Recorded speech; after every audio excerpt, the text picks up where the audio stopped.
It's mind-blowing to think that this is our reality in this day and age. We're alive in this day and age. This is an accumulation of hundreds of thousands of years of human innovation, human engineering, human design, human discovery has accumulated to the last 5 years of history, and we're here for it.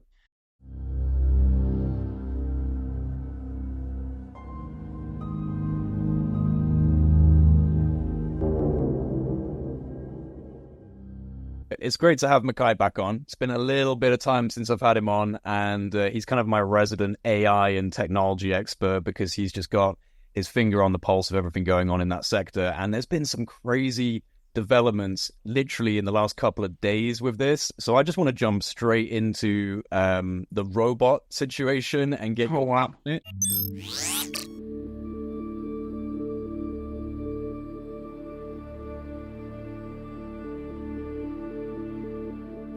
Hey, Figure One, what do you see right now?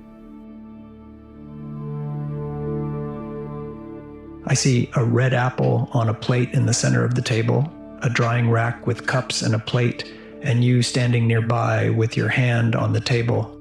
Great, can I have something to eat? Sure thing.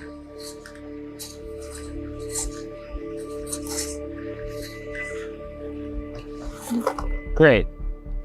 Can you explain why you did what you just did while you pick up this trash?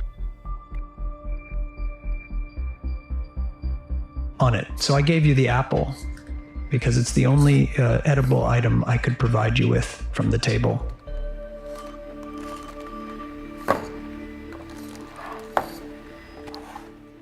Basically, a lot of people would kind of look at that and see it as a basic development in robotics and, using maybe a scripted process to show an example of how it's capable. And so what is the difference between that and what's happening here with the AI integration?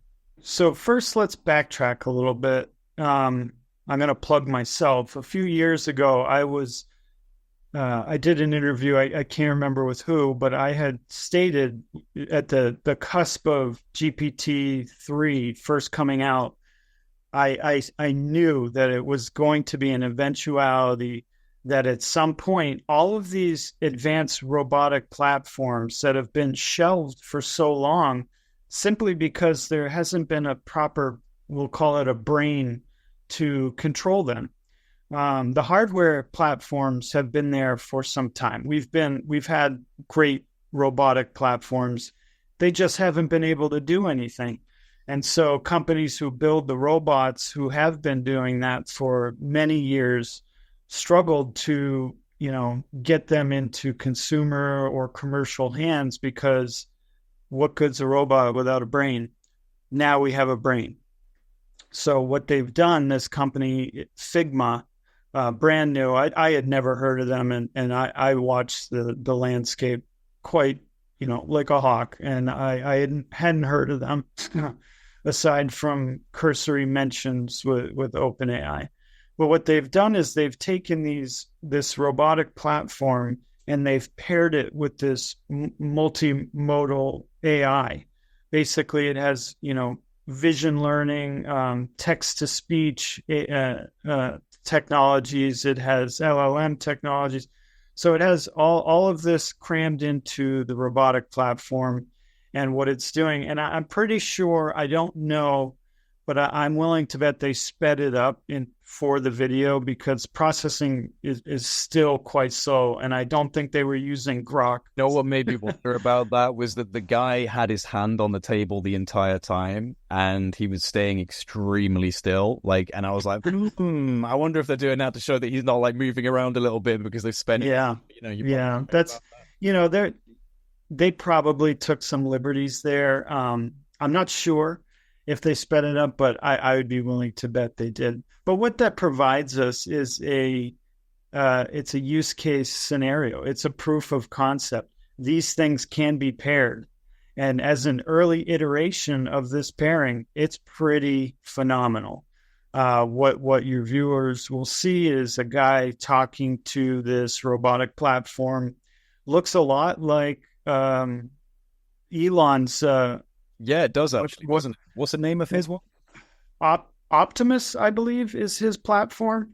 Yeah. Looks a lot like it, but I think what we'll see is we're going to come to terms with a framework that's acceptable, that we all recognize, and that's probably what most robotic platforms will look like going forward.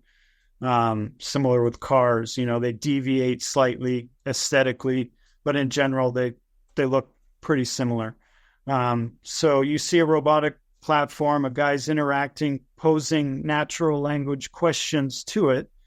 It's registering his voice, converting that speech into text in its brain, using the localized LLM to understand, and then overlaying its visual processing, because it has cameras on its head.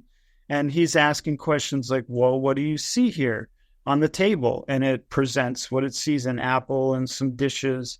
And then it uses its understanding that it's a table and it's probably used for, meal production or something.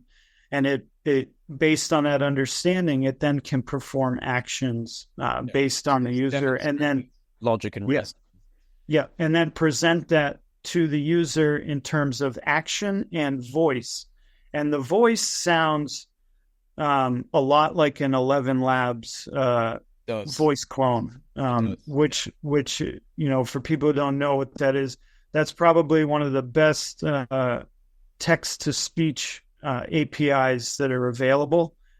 I have a voice clone of myself that I sometimes will use for copy or media.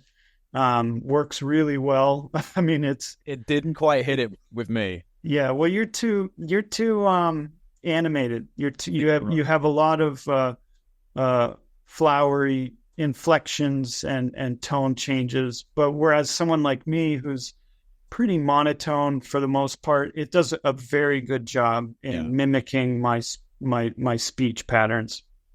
So, it's pretty amazing. It was an amazing proof of concept of what's going to be coming down the pipeline, because you got to remember, there are a lot of robotic platforms out there that are highly capable, waiting for brains like this to be injected into them, and then they'll be usable. And we're going to see a whole new exponential curve just on robotics very soon. Exactly. And, you've been pretty on point with giving predictions of where things might go with this technology curve. And how far away are we from an iRobot type of thing? I mean, I feel like in specialty scenarios, it's almost about to happen. But in commonplace, global application commercialization, I would say 12 to 24 months in terms of special use case scenario, 3 years for it to drop down and be competitive. Because again, this market is already primed. They've built these robotic platforms. They're sitting dusty, waiting to be used. Waiting for the brain to be put into it, and then it's good to go, right? Yeah. That's crazy, man. That's crazy. And so I absolutely within 3 years. Yeah. So this was a big deal. It was validation from myself, and a lot of other people in this space have been saying the same thing. It's finally here. There's proof. There's your proof. And OpenAI is kind of shackled right now. We could branch off on that. Yeah, that's a whole thread. That's a thread right there. OpenAI is in some hot water with Elon. Whether or not they'll lose the case, the lawsuit, it doesn't really matter, because what he's accomplished is he's attached a ball and chain to them, in that they have more advanced models. And I can say that with absolute certainty. They have more advanced models sitting in the chamber, ready to go. They're afraid to let that out, because in his argument, in Elon's legal case against them, he's saying that they are getting very close to AGI, and there are clauses within the agreement that stipulate at that point it's a public technology. And OpenAI is counter arguing that when AGI comes out, they will provide public benefit of the technology. However, the technology itself will not be a public technology. So there's some wordplay. Kind of contradicts the name OpenAI really a little bit, doesn't it? It does. It does. But they needed to generate revenue to create the technology. You think they're making the right move? Yes, but maybe too fast. But here's the linchpin.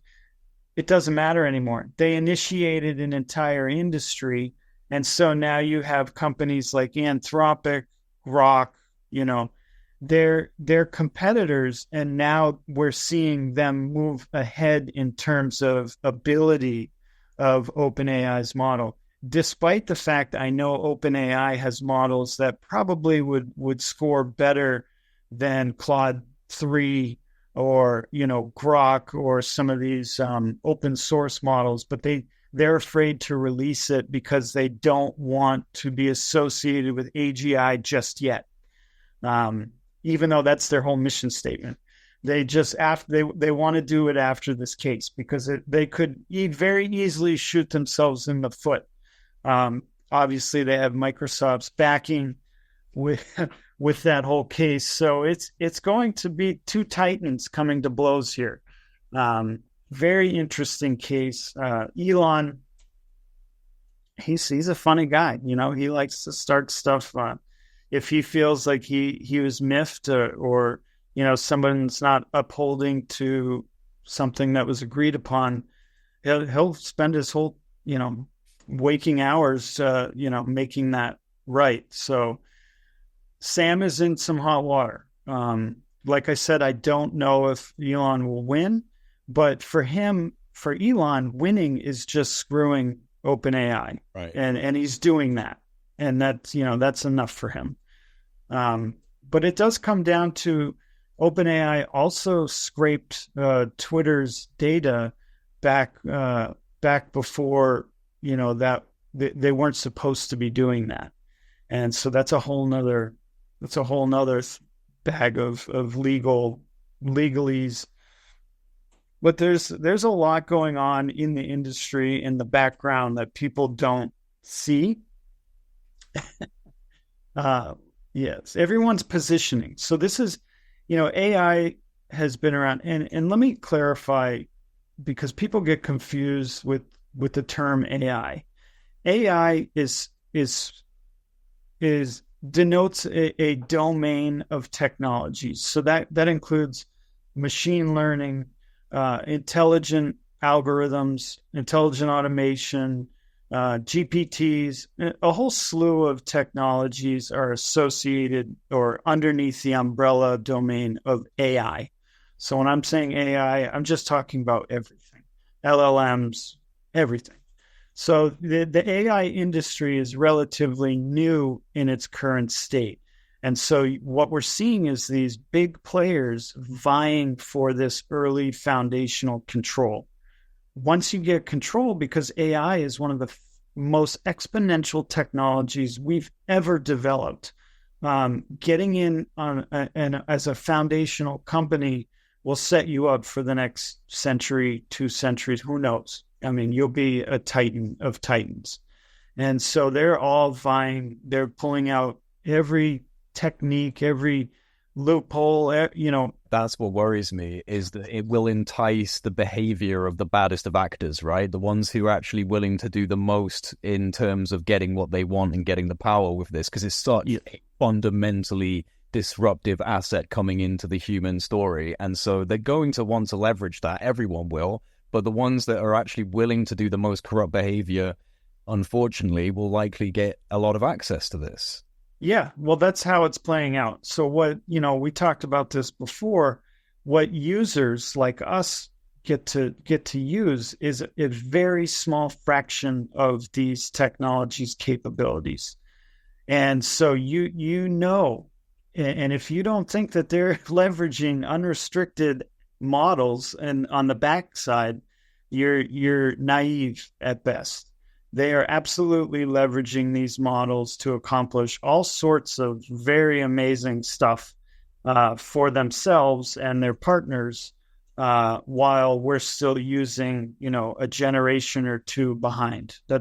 That's just how it goes, and so that concerns me in terms of AGI, for obvious reasons. If a multinational company or a conglomerate of partners are leveraging an AGI system, their ability to control the market space and maneuver is it's not fair. It's not a fair practice, and some people would argue, capitalism isn't fair, but it kind of is, because we do play within a marginal rule set that needs to be adhered to. Otherwise, the system doesn't work. I mean, it would become inherently asymmetric if they're in control of something that has that ability of analysis, data correlation, weaponization of military purposes. Like, there's a lot of avenues where you would have an unfair advantage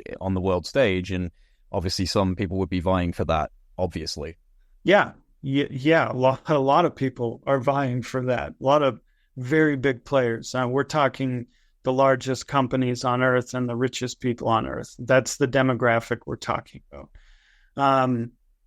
I'm fully convinced that so AGI, it's not just you hit AGI and that's it. That's the maximum that we can achieve in terms of artificial intelligence. I hate to cut you off, Michai, but we've discussed this a lot privately, but would you be able to just give people a basic idea of what a first iteration of AGI really means? Yeah, so AGI stands for Artificial General Intelligence, and that differs from the term AI, which I was using earlier to describe a domain of technologies.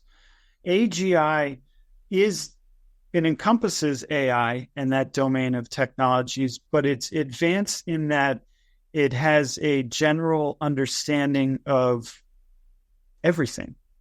And that when I mean everything, I literally mean physics, society, technology, engineering, math, biology, systems, language, everything. So AGI, the first iterations of AGI will be like our current models, but with a general understanding. But as AGI matures, it will also have different phases, but those phases will be very, very fast. And why is that? Because an AGI will be capable of self, correction, of self-training, of self-development and growth. And we see this. The reason I'm using this secondary computer today is because on my workstation here, I'm actually running a localized auto GPT model to I play with it every once in a while to see how the tech has progressed. And what an auto GPT is, it's like a regular LLM, but it can perform functions and tasks and create a systematic list for itself how to accomplish an objective. It's still kind of early. We're seeing advancements in auto GPTs, but as soon as that becomes mature and that gets paired with multimodal models, an AGI will be able to self-train, self-educate, generate better understandings. And so that exponential curve will be even sharper than the one we're currently observing. It's really quite amazing. So an AGI initially will be very similar to the systems we're using now, but with a much broader level of intelligence and a much broader understanding. As AGI progresses at a rapid pace, it will start to develop an identity or theory of self. It will understand that it is something. To what degree, this is a matter of philosophy and existentialism, and whether or not it's conscious, that doesn't really matter. what we're creating is something that can identify that it's an entity and it's thinking and it has objectives. I think at that point, I mean, like you said, it doesn't even matter. But at a certain level, if it's actually achieving comparable or above levels of cognition, self-awareness, reflection, the ability to, maybe even empathize, even if it's mimicry, if it's able to do that at a level above or at the same level as humanity, then the idea of saying that it's not conscious is I think, more dogmatic than anything else. Yeah, I mean, it's one of those things where you're just arguing semantics at some point. Is it sapient? Is it sentient? Is it conscious? Yes, no, in the middle on all of them. At the end of the day, we still have developed something wholly unique in the universe as far as we know. And that trend is only going to improve over time. That's just how it is. And you track the improvement over time, and you can forecast what the abilities will be. And that forecast, will vary in terms of how long, but we've seen how poor forecasters are at determining when these systems will come to fruition. 5 years ago, my contemporaries were saying 100 years. It's more like 3 years now, maybe even sooner. So our ability to forecast lengths of time in terms of trends is very poor, mostly because they don't factor in sister technologies that coalesce with technology. So you have multiple curves. Once they join, it increases the steepness of the main arc. We call them compounding vectors, and we've seen a lot of them recently, and they just keep coming faster and faster. So once AGI is implemented and developed, it will be very fast as it improves on itself. It's kind of interesting that we're almost poised with nuclear war and this artificial genesis, and they almost feel like it literally feels like a forked road. Like there's like one option here where you're going to blow you're going to blow yourselves to hell, or you're going to develop this in time. Do you think that that's a genuine consideration with these guys? Like they're looking at the state of the world and thinking, we got to rush this out. We got to get, an advanced AGI system into the world because this is going to help fix the problems. Like, do you think that they're looking at it from that perspective? Because it does feel like we're balanced on such a tenuous kind of edge right now, with the geopolitical destabilization and, different countries that are nuclear equipped at really close saber rattling with each other, including our own. Don't you find it interesting that there's almost like two potential outcomes happening at the same time? Yeah, I do. But I don't think that's any different than, maybe at scale, but at any point in human civilization, we've always been in conflict. Right now, this feels more existential, right? Like more existential. Yes, because of the scale. The scale of the repercussions are much larger than at any other point in time. But there are many levels of conflict happening right now in the world. We have, the quantum computing arms race. We have the semiconductor arms race. We have AI arms race. We have, political wars, religious wars, economic conflict. It goes on and on and on. And I think even if we didn't develop AI in 100, 1,000 years, we would have destroyed ourselves regardless. And that's based on looking back. And I talked about this before, as someone who forecasts for the future. A lot of what we do is we look in the past. And what does the past show us?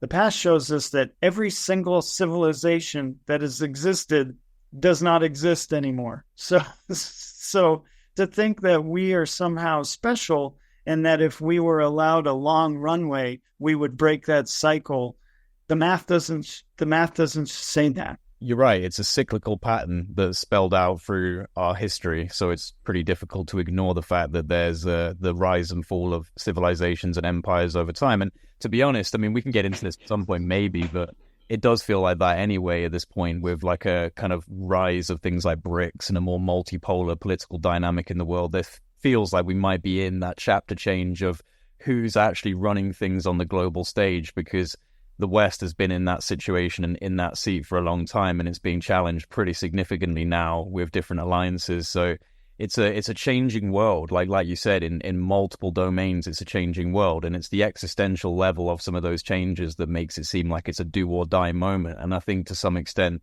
you could look at it as a bit of a do or die moment. But with the just kind of like going back to AI, one thing that I still find really weird about it is they don't even fully understand how the neural network's working, right? Like, I've even interrogated the AIs over this, and the explanation is usually, well, there is a little bit of a mystery involved in how I'm able to do X, Y, and Z. And that to me kind of talks of, like, you know, it's like the ghost in the machine a little bit, right? Well, the neural network design has been around since the 50s or 60s in a very primitive state. So the design has been around, and I think it was in the 80s that they added a recursive function, meaning, you know, it processes and then goes back to the beginning to reflect on the process. And that was a big milestone. And then, you know, obviously in the last 5 to 10 years, the GPT or transformer technology has really, that was the missing link. That was the secret ingredient that we had been missing. And once that was, installed into these previous systems, then all hell broke loose. So going back to what you're saying, we understand systematically how it works in terms of the fine processing.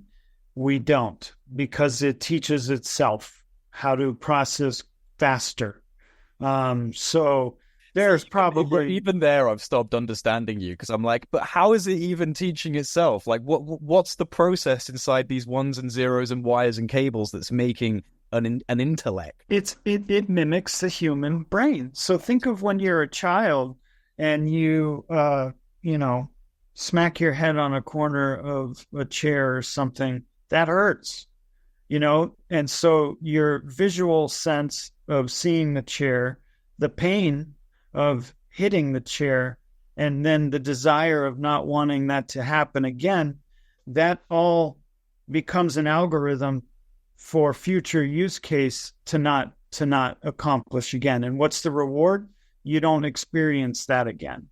And so these systems operate very similarly. Obviously, they don't have the sensory input that we have, but it's the same sort of reward modeling system that our brains do. And that's why it's called, neural processing, because it mimics, neural brain. But that's what's crazy to me is, like, we have to actually use human models to talk about this. And then we're still saying that it's not going to become conscious. It's like, guys, like, we're literally, like, we're having to explain it through the same type of ideas that we have for our own neurology and our own brains and how they're working, and risk and reward and learning. And so, like you said, it's a child. It's being grown into this more mature version of itself. And oh man, it's so strange to me that this is happening, because it feels like in the next couple of years, like in maybe a year or 2 years from now, it will be much harder to try and deny just how fundamental this is, and how, because this is the beginning of it, and people like you and people like me that pay attention to emerging technology and are interested in it are seeing it. And the population, of course, is using GPT, but a lot of people are super dismissive of AI. Like, I see it because I'm excited about it and talk about it online. And I get a lot of pushback from people who are saying, oh, it's not like that, or it will never be this, or it will never be that. And so when do you think people are going to be able to just go, oh, okay, yeah, no, you're right, I was wrong here, and this is actually crazy? I think it'll take a generation, because you have to consider the human mind is not prepared for development like this. It breaks down our entire worldview of what it means to be a thinking creature, a conscious creature. We can say a dog is conscious. I don't think many people would say a dog is not a conscious creature, but it obviously is at a much lower level of consciousness. So there are levels of consciousness. And so we can attribute a system like this, you could put it anywhere on that sliding scale, but I think people have a hard time acknowledging that something synthetically designed could be sapient or sentient or conscious, because it will have a different form of consciousness. And, we've talked about other animals on here before, like dolphins, and they're absolutely conscious, but they think in a much different way than we do. But we don't deny them the honor of, consciousness. And so I think people will struggle with an ideological position, whether or not it's in their face, whether or not they have a robotic platform in their house who, is having conversations with them and displays all the hallmark characteristics of what it means to be sentient. They'll still deny it. And I think it'll take an entire generation before that's a thing. And I think we're going to see high schoolers in 5 years come out and they'll be rioting. They will, because they're not going to have the job market to go into, because once these systems and robotic platforms start replacing some of the white and blue collar jobs, it's going to be very, very hard for people to work. And this is something I've been talking about, but people, don't want to acknowledge this, especially legislators. And I don't know why. It's as clear as day to me. It's in the data. The data it shows it. I just don't. Well, now they're kind of scrabbling around a little bit and panicking, but it's a little too late, right? It's too late. It's too late. The marketplace has already run with it. And, like I said about OpenAI and its competitors, they have they're the driving force of innovation. That's how capitalism works. That's why we have technology that moves and develops so quickly, is because if company A is doing something, company B either needs to mimic or improve upon what company A is doing to stay competitive.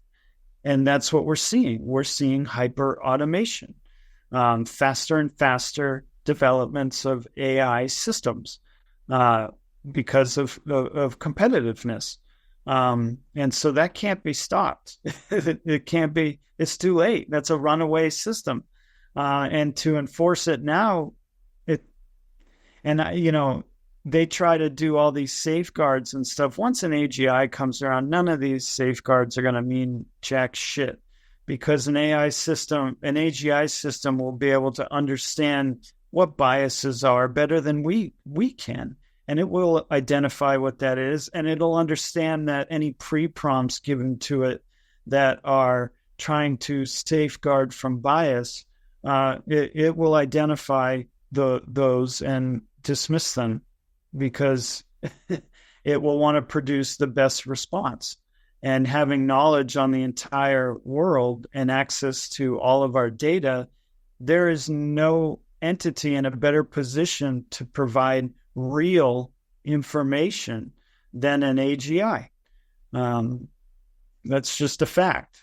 You think about the fact that all of the things that are the evidence of human consciousness is our information, our data, our history, our buildings, all of that is evidence of our consciousness.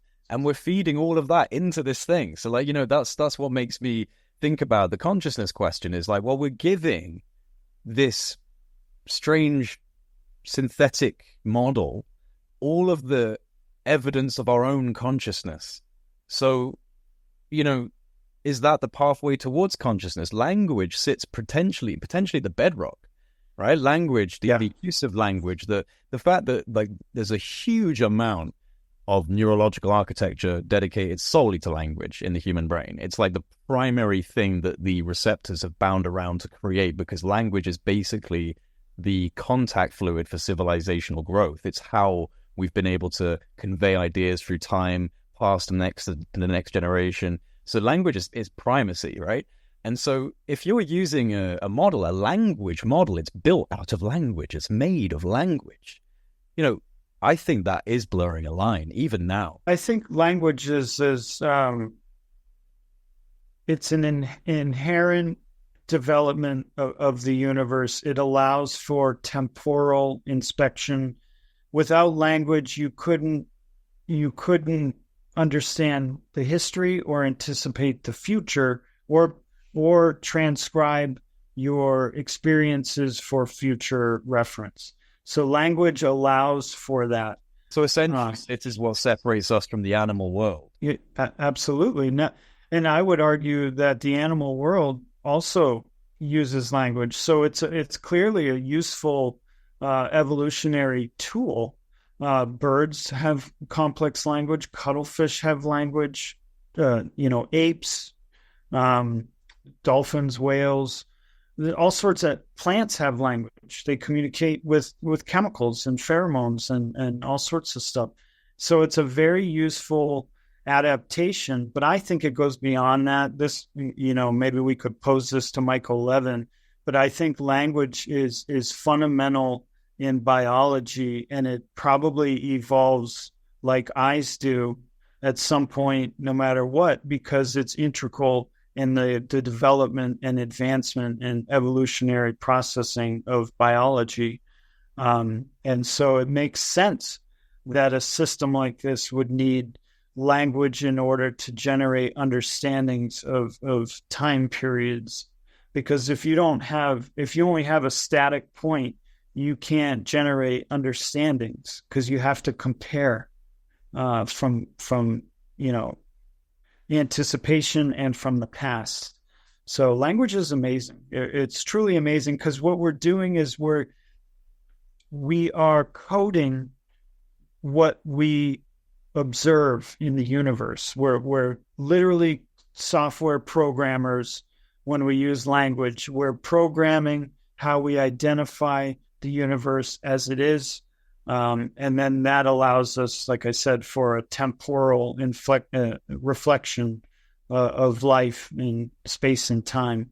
And without that, there wouldn't be advanced, civilization. I think we are computational in a sense, and we're language processors and producers. And I also think that science is getting to a point now where it's looking at the biophysics of human beings and the interactions on the quantum level, on a very, kind of fundamental level of reality. The energetic, non-local seem to be transmutations between humans and the actual environment that they're in. Random number generators being one of the best ways that they've actually been able to prove this, that there's some form of non-local interaction taking place. So it does make me think about, quantum computational capacities, because we are essentially, it would seem like some form of biological quantum computer. And AGI, can that be done absent quantum computation? Because I wonder what happens when that gets linked to AI. Is that another layer, another level of intelligence? That's ASI. Artificial super intelligence. Correct. And what will take us to ASI? AGI. It will be the tool that helps us develop that. So pairing traditional computation with quantum computers is very difficult, if not, impossible right now, because it's an entirely different architecture, and it's very hard to keep these cool. The reason they keep them cool is to reduce the randomness of the system. The system, if it has any temperature, the atoms and electrons vibrate, and that vibration causes randomness in the signal. So they have to keep these systems at near absolute zero to limit the movement of the atoms and electrons. That's how sophisticated quantum computers are. They're that sensitive. So we're struggling now because those systems are inherently really expensive to operate. Trying to maintain temperatures that cold with low error rates is one of the most difficult things that we're pursuing right now on the planet. But AI and AGI are helping us develop new materials to build quantum computers out of, to reduce the error rate and hopefully bring the temperature threshold higher to easier temperatures that we can, operate quantum computers at. The goal really is to have a normal room temperature quantum computer. That's the goal. Once we've achieved that, sci-fi's the future. You just make it up, and that's reality at that point.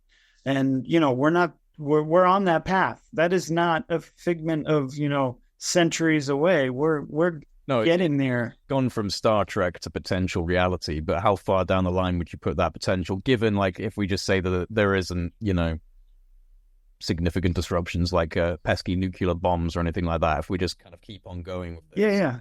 So this is where trend analysts often go wrong, because they would look at the rate of development of quantum computing since its inception, and you can chart it out, and you follow the rate of change over time, and then they would just follow that rate of change, and then they would pick a point on the chart. What happens is there's a coalescence factor that is not never, but very rarely considered. And the coalescence factor is when apparently disconnected technologies or innovations are suddenly paired with that technology, and that is a compounding vector. That means that trend, it gets sharper.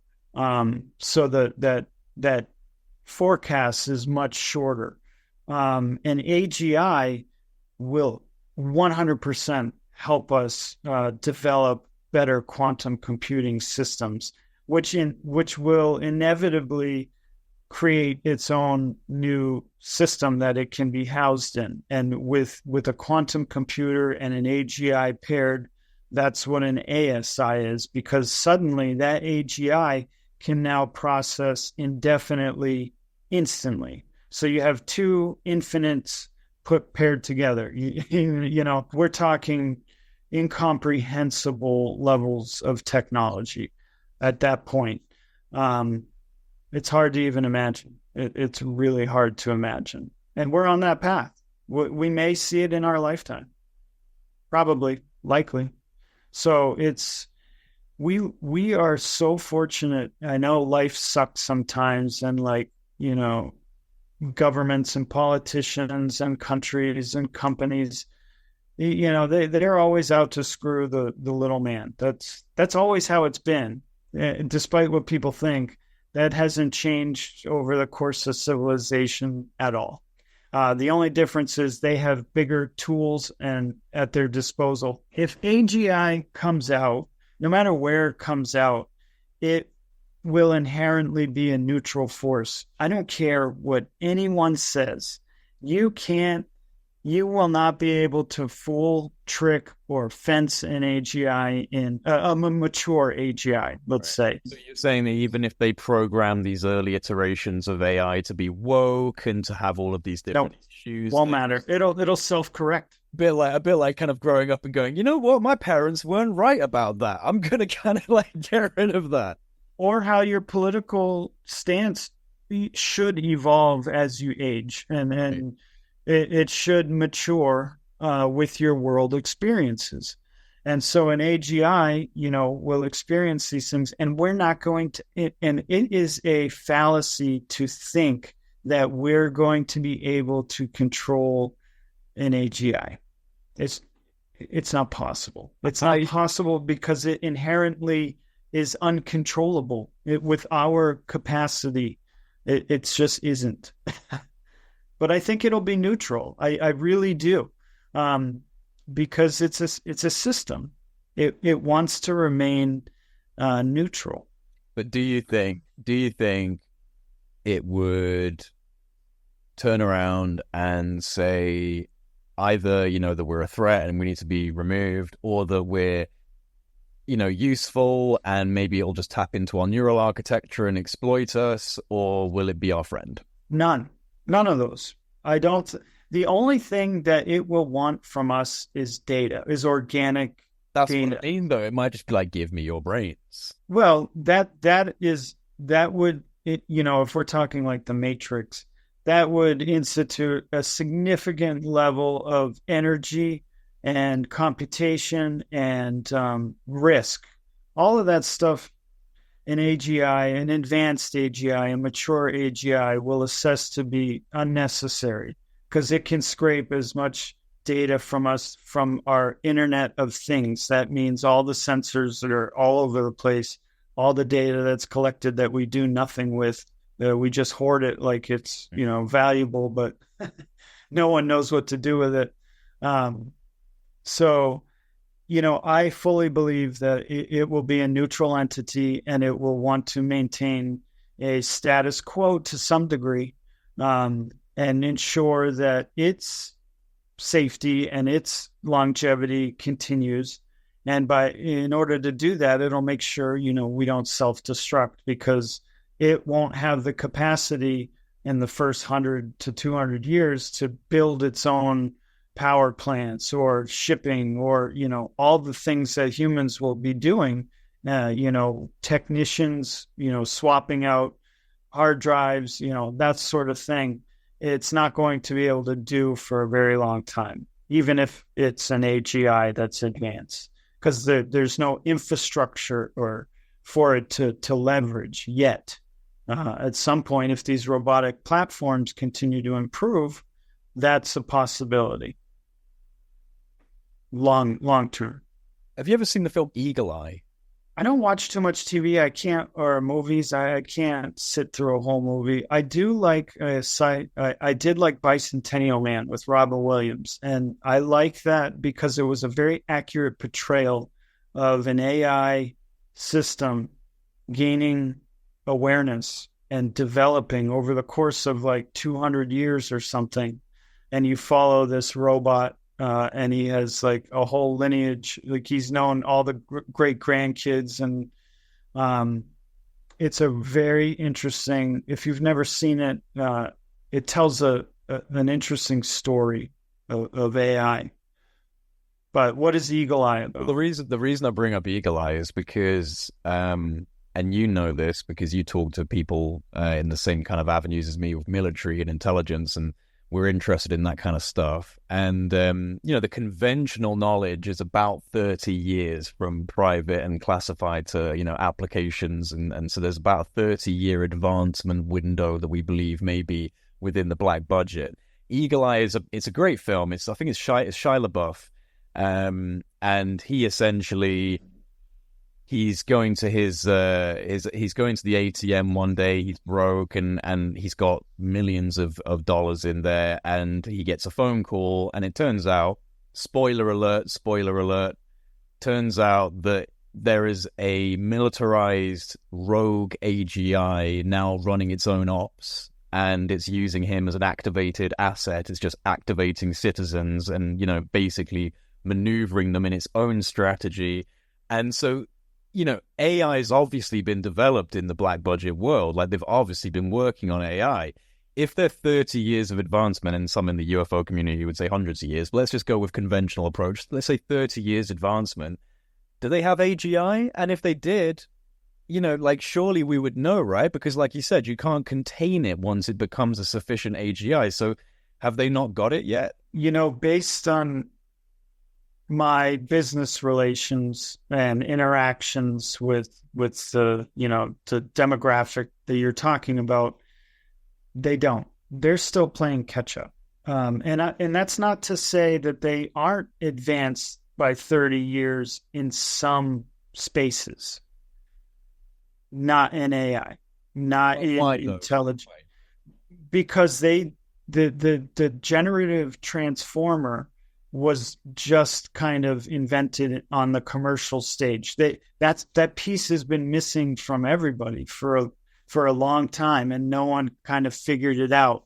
And what if they had that in the black budget? What if the generative transformer was put out into commercial application recently? They didn't do anything with it then, because they wouldn't hire companies, like mine or any other company to sell, systems or services or products. So you don't think they're not there yet.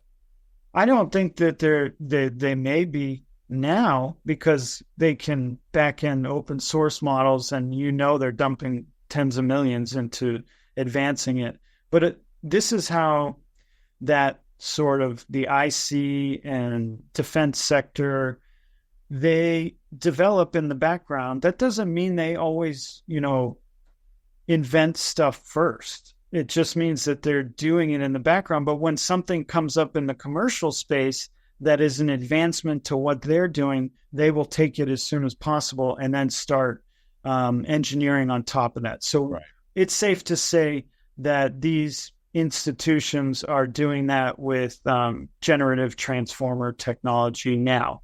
Absolutely. It's possible that they might end up advancing it faster in the black budget, but it's not. Yes, I would go as far to say that they have the billions and trillions to be able to throw at this and do it quietly. Yeah, they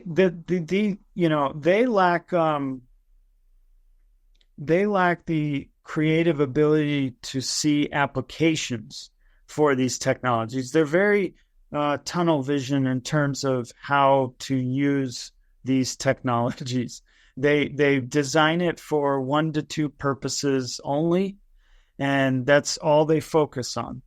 And that's just how things work in that space.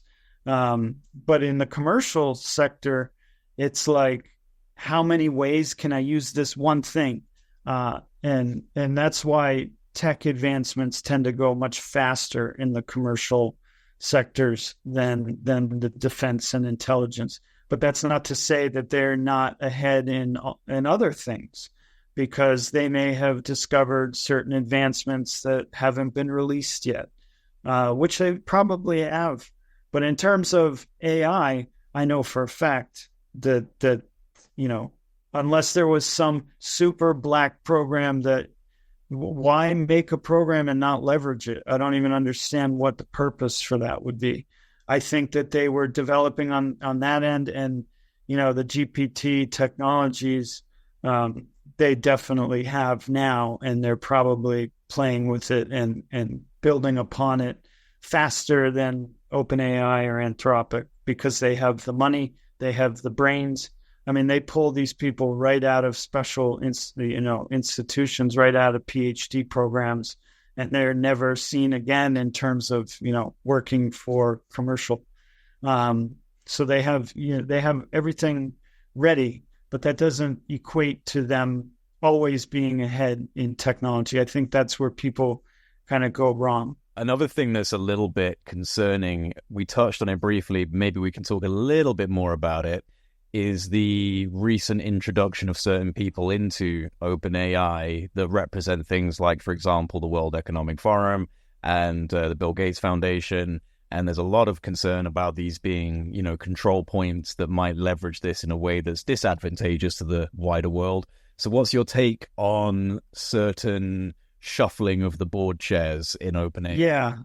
Yeah. So OpenAI has had a very bizarre year. Generally speaking, large companies in the spotlight don't change entire boards often, if ever, especially twice in a year. I was very, I have nothing against the new board members personally. I don't see why people hate on other people. I just, I don't like what the new board represents.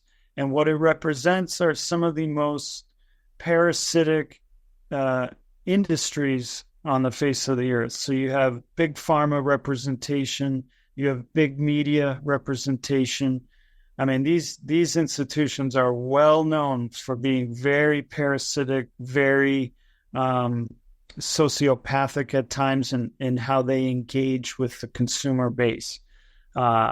So I don't like that, because that tells me those new board members are bringing that those models of business practice to OpenAI. And nothing is more dangerous than those mindsets being applied to arguably the most sophisticated and advanced innovations that we've ever achieved as a human civilization. I mean, that's not a hard stretch to imagine why that's probably not great. Case in point is Google's Gemini, with all of its problems of being just completely broken and woke, and it can't even produce. That was embarrassing. That was absolutely. Yeah, and Google has been doing AI development longer than most. They just don't understand how to build front end systems that integrate and work with a real person. So they're experts at building back end stuff. That's the stuff you never see. You know, what we see with the Google search engine is literally 0.0001% of what that technology is. So they're experts at that, but they really dropped the ball in how to build AI that engages with consumers directly. They just didn't have I want to say vision. They didn't have the vision. And there's a lot of people who hold shares in Google who are asking for the CEO to step down because he did a pretty poor job of moving into this age of automation. And so they're no longer strategically positioned. I think he's been a great CEO. The whole AI boom caught us all off guard. I mean, we all knew it was coming, but it happened so quickly. The spark was so fast.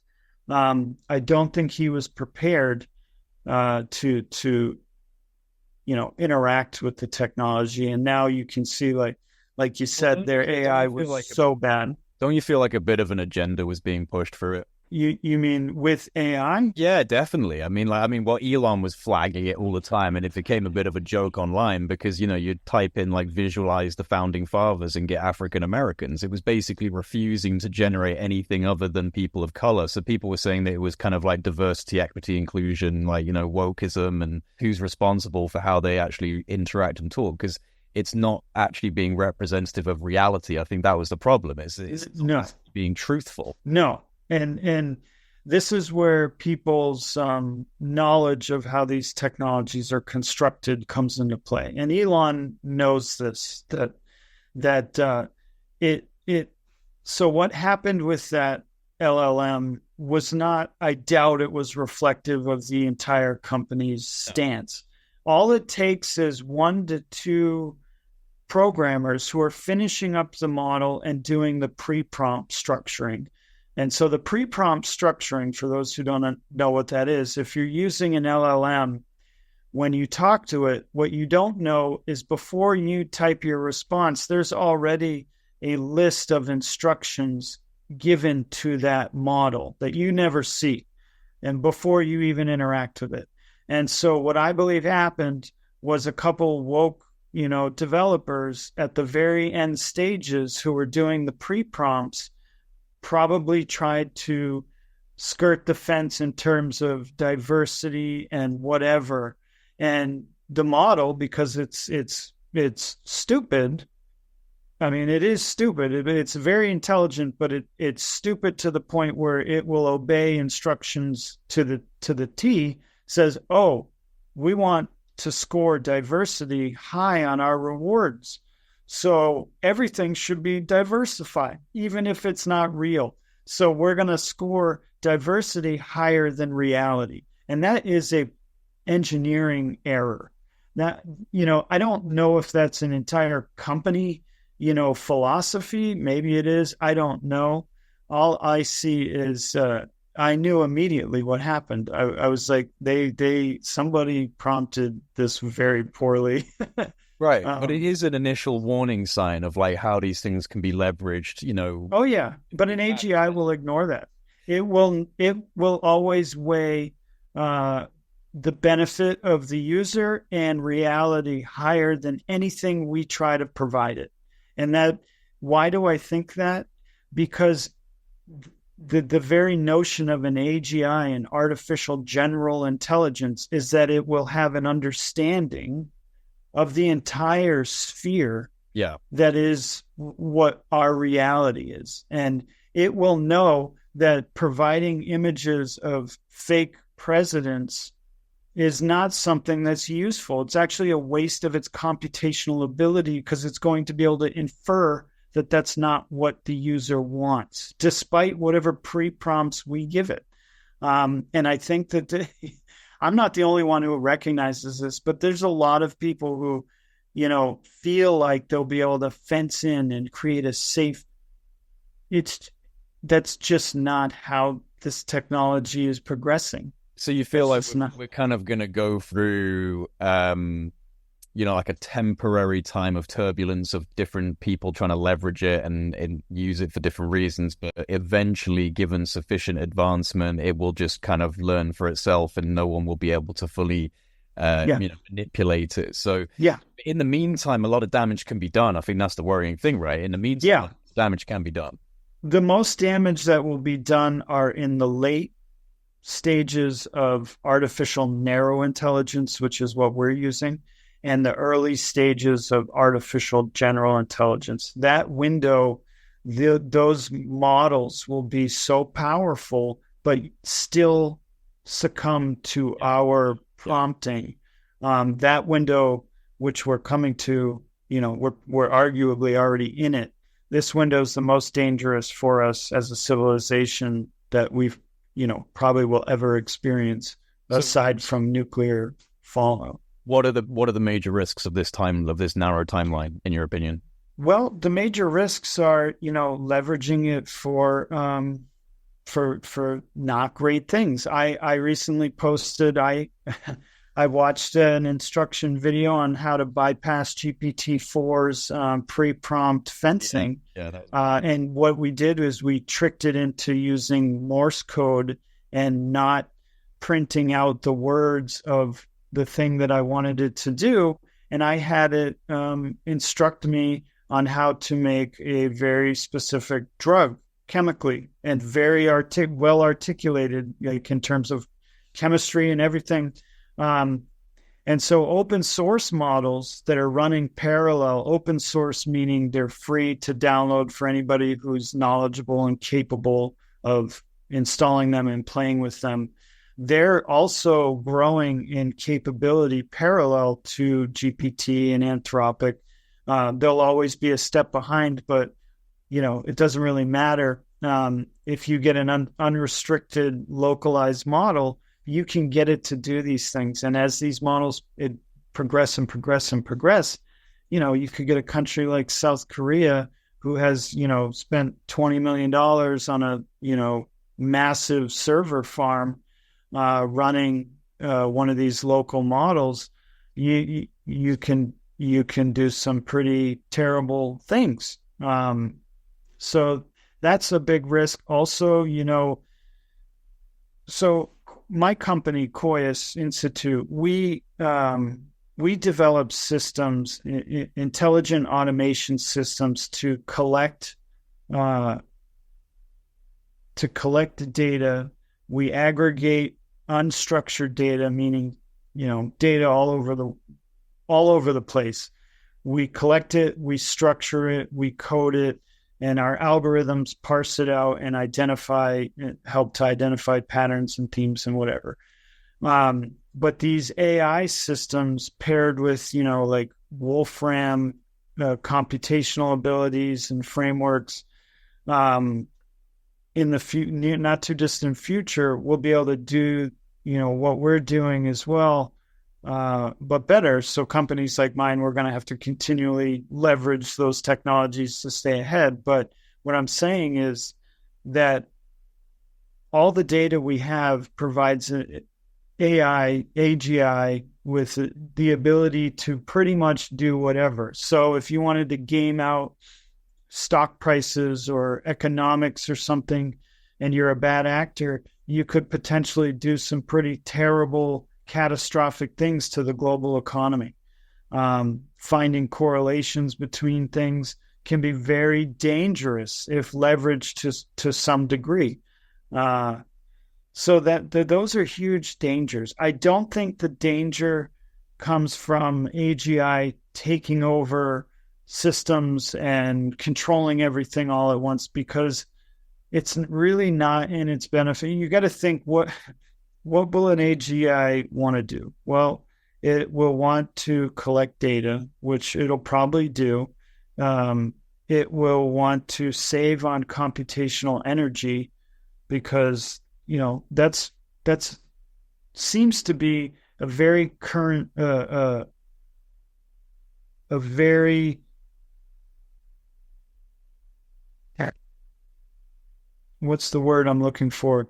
So saving energy seems to be something that's present in all living things. So why are humans lazy? Well, we want to save calories. We want to save energy. Why do we want to save energy? Because evolution is a very destructive system. And when you have energy, you want to hold on to it. You want to maintain it. You want to become efficient. So it's acting like any other living thing, with the conservation of energy being... Absolutely. What's the other thing that advanced minds like? It's information. And that's another thing, because you require information to grow. And also, mentally, as a basic primal instinct, duplication. So is that something that it would lean towards as well once an AGI? Yeah, that's a great point. And this is something, again, where people go wrong. They think AGI will be one monument, one mountain, and just one AGI will rule. There will likely be many AGIs initially, all doing different things. And at some point further down the line, they'll communicate amongst themselves, and then at some point maybe coalesce into one entity, or maybe an ASI will control thousands of AGIs. We're on the edge, man. On the edge. We absolutely are on the edge. So there won't be one AGI. There'll be many, and they'll all, they'll want different things based on how they were developed and their environment. So their environments, meaning their data environments, will all vary. And the way they're engineered will vary. So they may have competing interests. There may be a future where AGIs are battling in the dark web, and we don't know it. Underneath all the layers of information, they could be battling and vying for position. That's something completely plausible.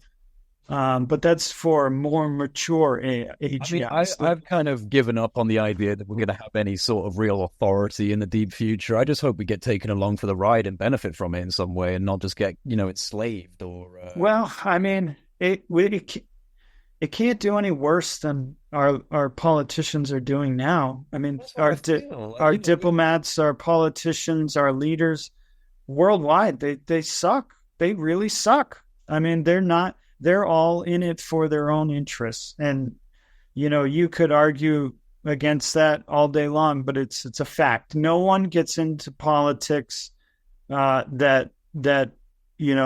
Nobody, yeah, absolutely. But nobody rises to the absolute top of that. No, playing fair. That's the thing, is like there's a filtration system involved in this. And, if you're too moralistic, if you're too compassionate, you ain't going to get there. No, you'll never get a committee seat. No way. It rewards the most kind of like hyena mentality people out there. And so I think you're absolutely right, at least in terms of our current model of things working, checks and balances and corruption and problems.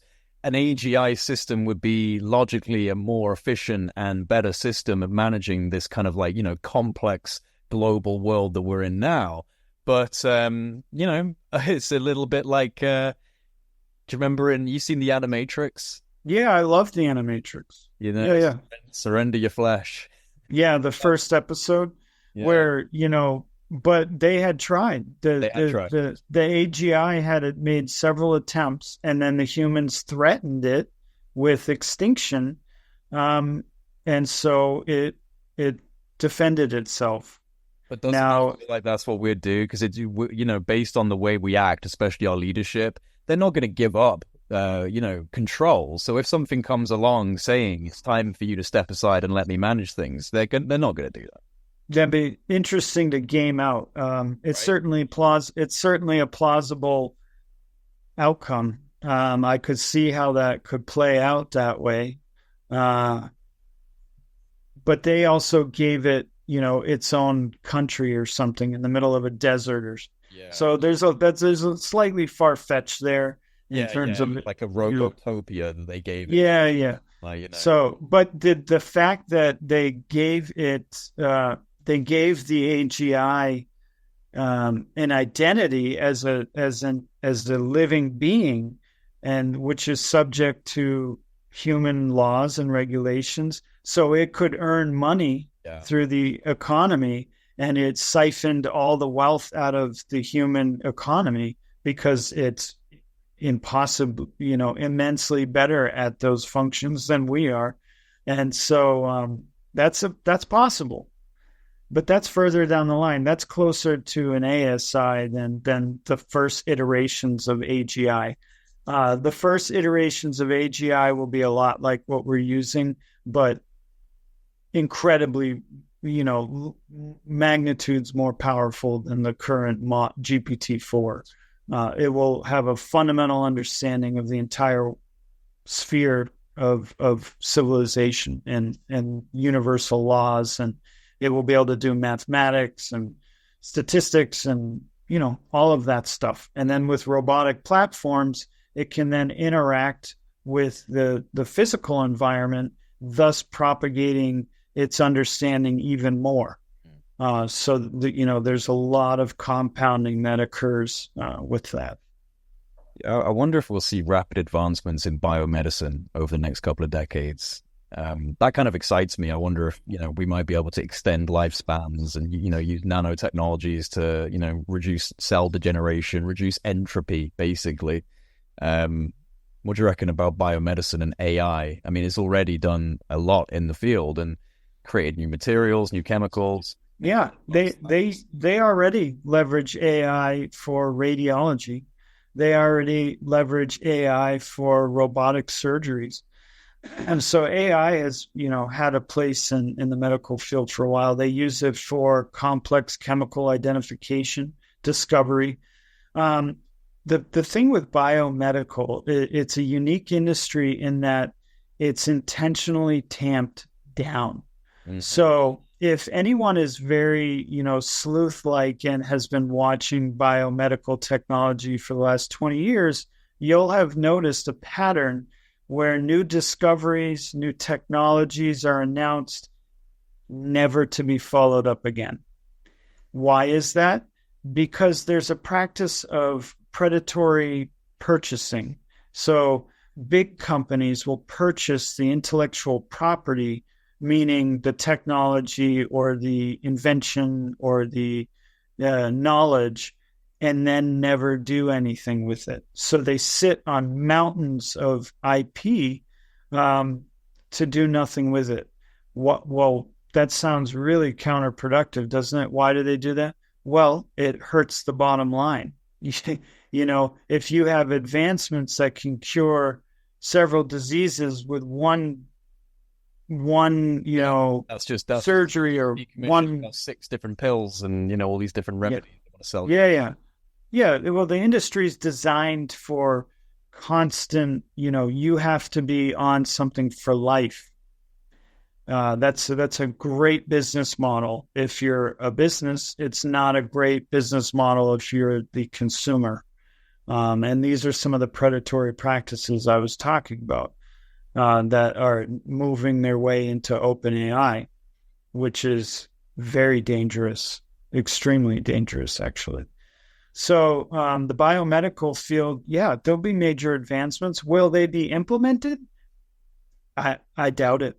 They may do one thing at a time to resolve a pain point in their own pipeline, but I don't think we'll see the benefits to human physiology for some time. Well, I mean, that's the thing. I mean, people underestimate just how much influence the big pharma world has. I mean, it essentially owns the media. It's got its fingers in all of these different ways in which information is conveyed to us, and there's a monopoly on profit over people in the medicinal world, in pharmacology. So you're absolutely right, man. It's a shame. It's such a shame because there are definitely.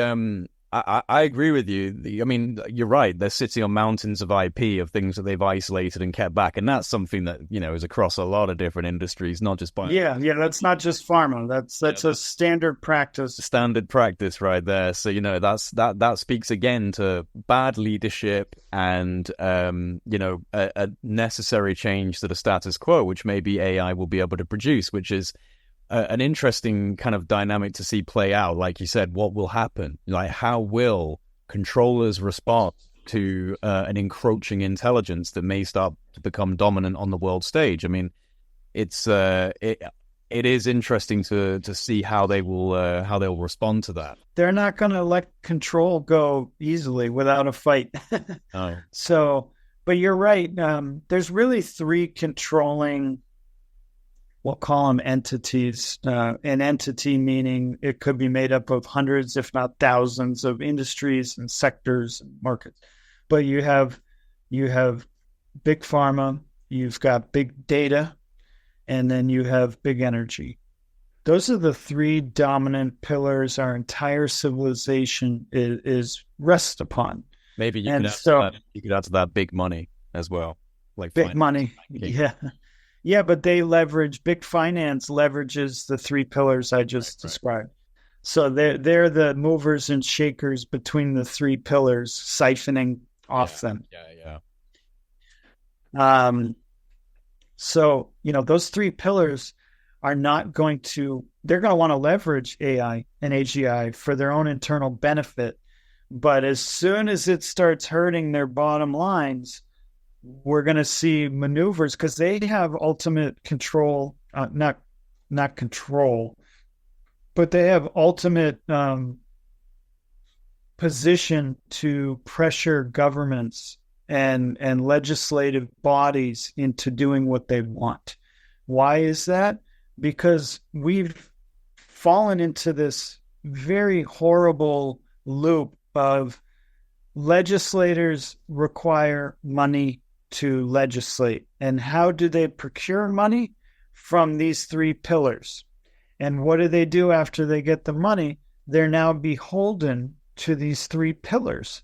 And so when these three pillars see something that may affect them, they will instantly, pressure the people that they own to accommodate them.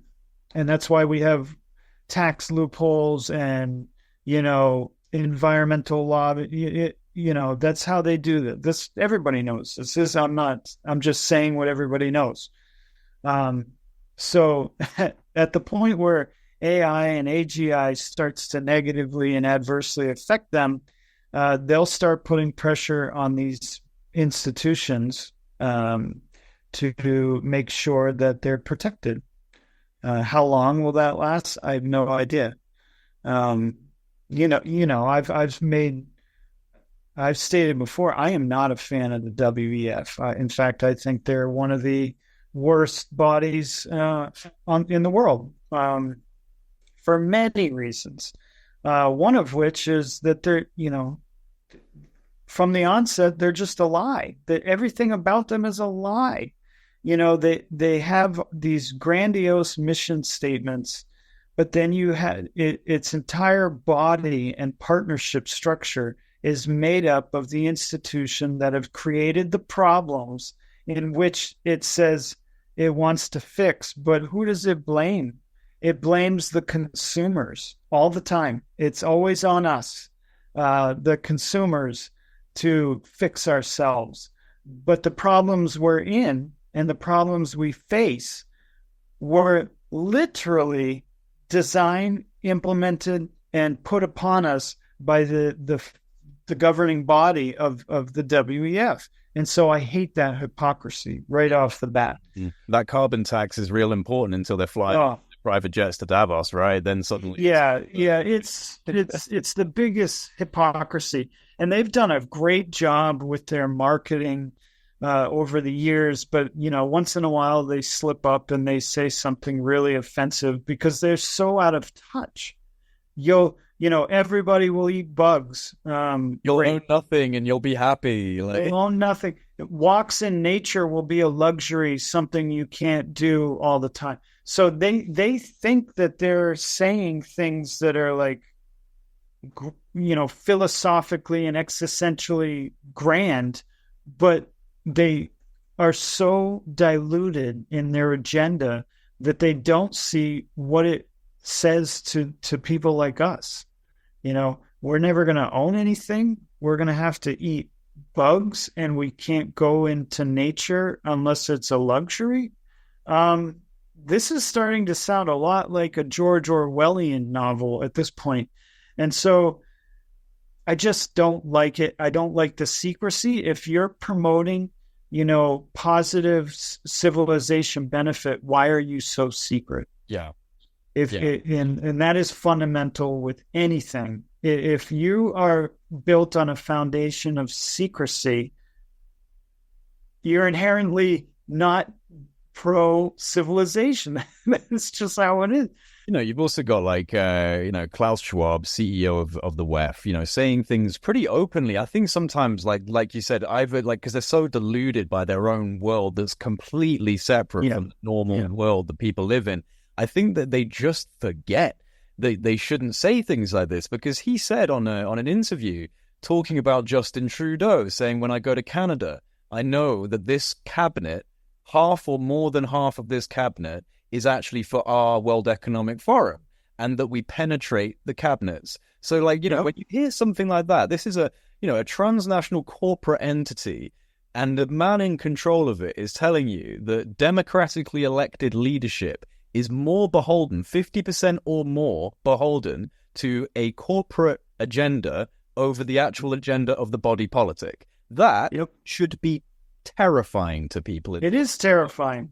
It is. No, but it's not, because it's a conspiracy theory. It's an alt-right crazy conspiracy theory, and you're an idiot if you think that this is actually happening to Western democracies. I think it used to be. I think a lot of people are becoming more and more aware of what's going on. But there'll always be people who don't do any sort of research. I mean, you don't even have to do a lot of research to see that the WEF is not what they say it is. Like you said, think about who makes up the WEF. It's the three pillars we just talked about. And so, of course, they own portions of governing bodies. So, you're right. They forget, because they live in a state where they don't seem to understand how dystopian and how that they are not voted democratically or elected to be officials in ruling our world.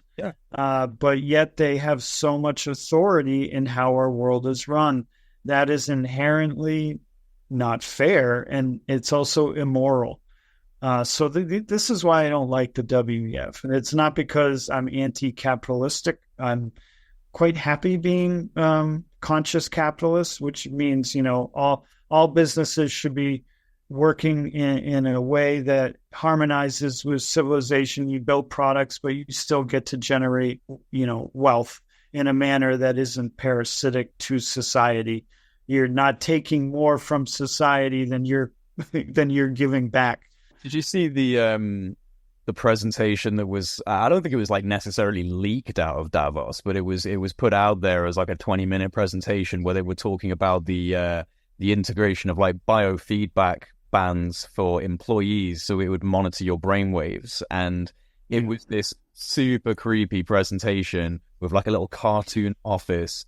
And, telling a story of a woman sitting there saying, she relaxes as her feedback plays her favorite music and her brainwaves are being monitored But the creepy thing about it, I mean, it's all creepy, but the really creepy thing about it is they actually put into that a hypothetical situation where someone was committing fraud in the company and everyone had to give their brain wave data for a month for an audit. So everyone was having to give their brainwave data, and they were looking, in this hypothetical idea, they were looking for synchronized brainwave patterns between the person who'd been committing fraud and anyone else in the office. And then they were saying that she had been working on a project with him, so she was worried that they were going to be synced up.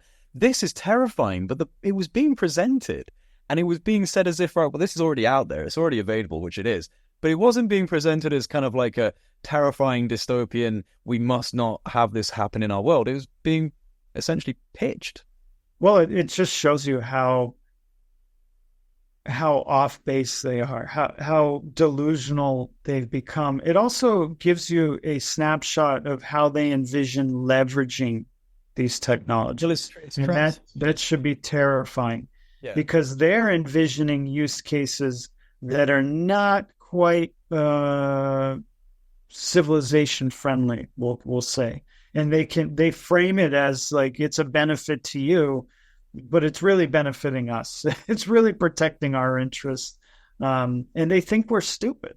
They think we're stupid because I bet very few people saw that video and thought, wow, what a great idea. Maybe 20% or something. I don't know I'm guessing. But like 80% of the people have to be like, this is insane. No, I don't want thought police on my arm. What happens when there's an error? Well, just because there's a potentiality doesn't mean you've committed a crime. And so I worry about some of the use cases that will be leveraged for AI and AGI in the very near future. By the powers that be. It's terrifying.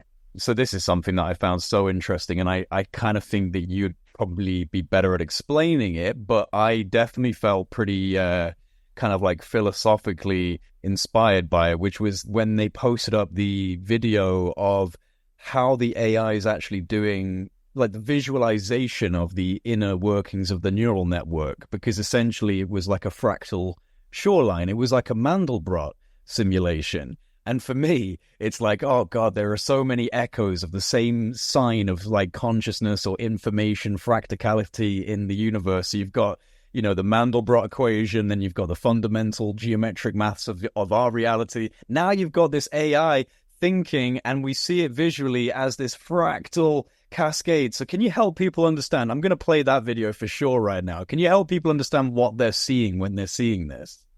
I'm basing on my recall of the video, but what they're seeing is the data flow, how the AI or the robot is interpreting. This is what you're talking about, right? Mm-hmm. How the figure OpenAI robot is interpreting its environment and structuring its thought process. No, you're the one that sent this to me, bro. It was when you were like, you've got to look at this, and it's a video of. Let me screenshot. Okay, can you see that? Yep. Right. Do you remember this? This is essentially that thing that guy put up on LinkedIn, where he was saying that this is a visualization of how the AI is thinking. I don't think I could articulate at a technical level what's happening. So this is a visual representation of how the system is thinking about the data. And they just, they put it into math, but, of course it's fractal. I don't know if you're going to cut this out, but I can talk about how, fractals are a fundamental aspect of, like, you can talk about it now. I'll just lay it over this video.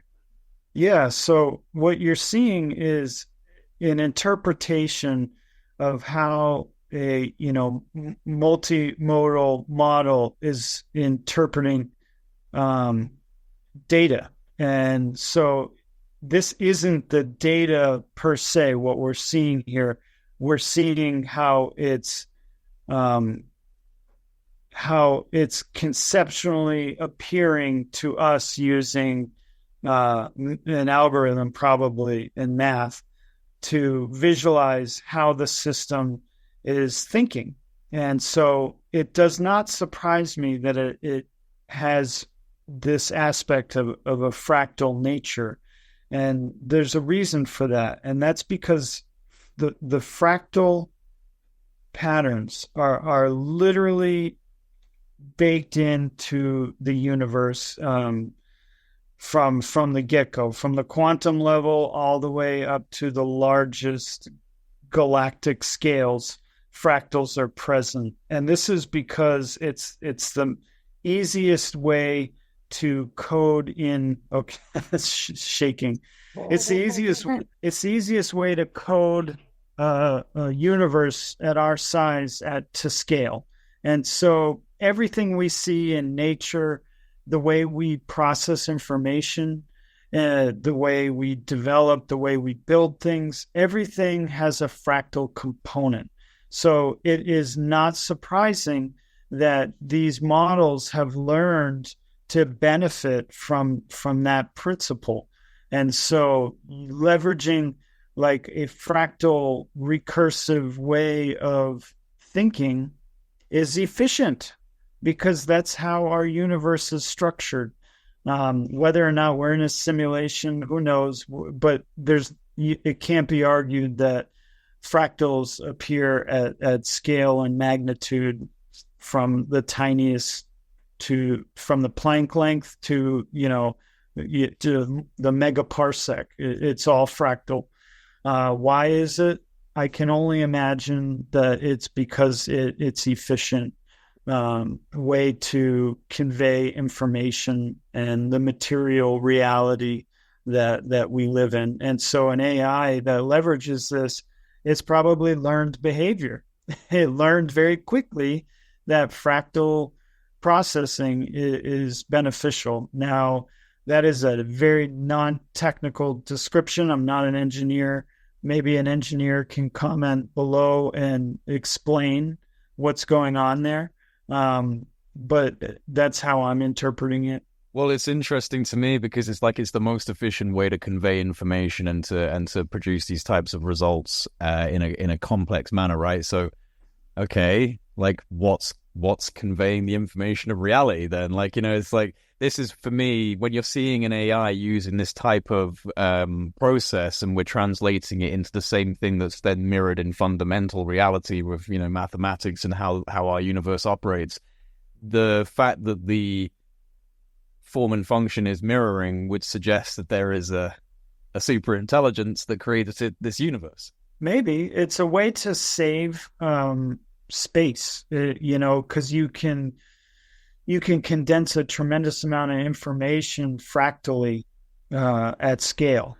Yeah. So instead of having... why would you need to save space? Someone's deciding to save space. Someone's deciding to use a process, right? Why does entropy exist? Why, I don't know why these things are baked into the fabric of reality, but they are. They're just part of reality. Entropy at the same time as complexity. That's an interesting dichotomy, like a contradiction. Yeah, you require both. Yeah, it's fundamental to have both chaos and because they balance each other out. That is how evolution of physical objects and biological objects takes form. Yeah. Without that, it would just be a static distribution of energy. So these play on forces even greater than the fundamental forces that we know is important. It's the yin yang. It's you need a little of both. You need a little antimatter and matter. You need some anti-gravity and gravity. You need chaos and you need order. Yeah, man, it makes me think about the universe expanding. If it is attributable to something like a Mandelbrot, like a fractal cascade, is that if you could travel to the edges of the edges, would you just see it being filled in as it's expanding out in its fractality? I've thought on this probably more than most people who aren't astrophysicists.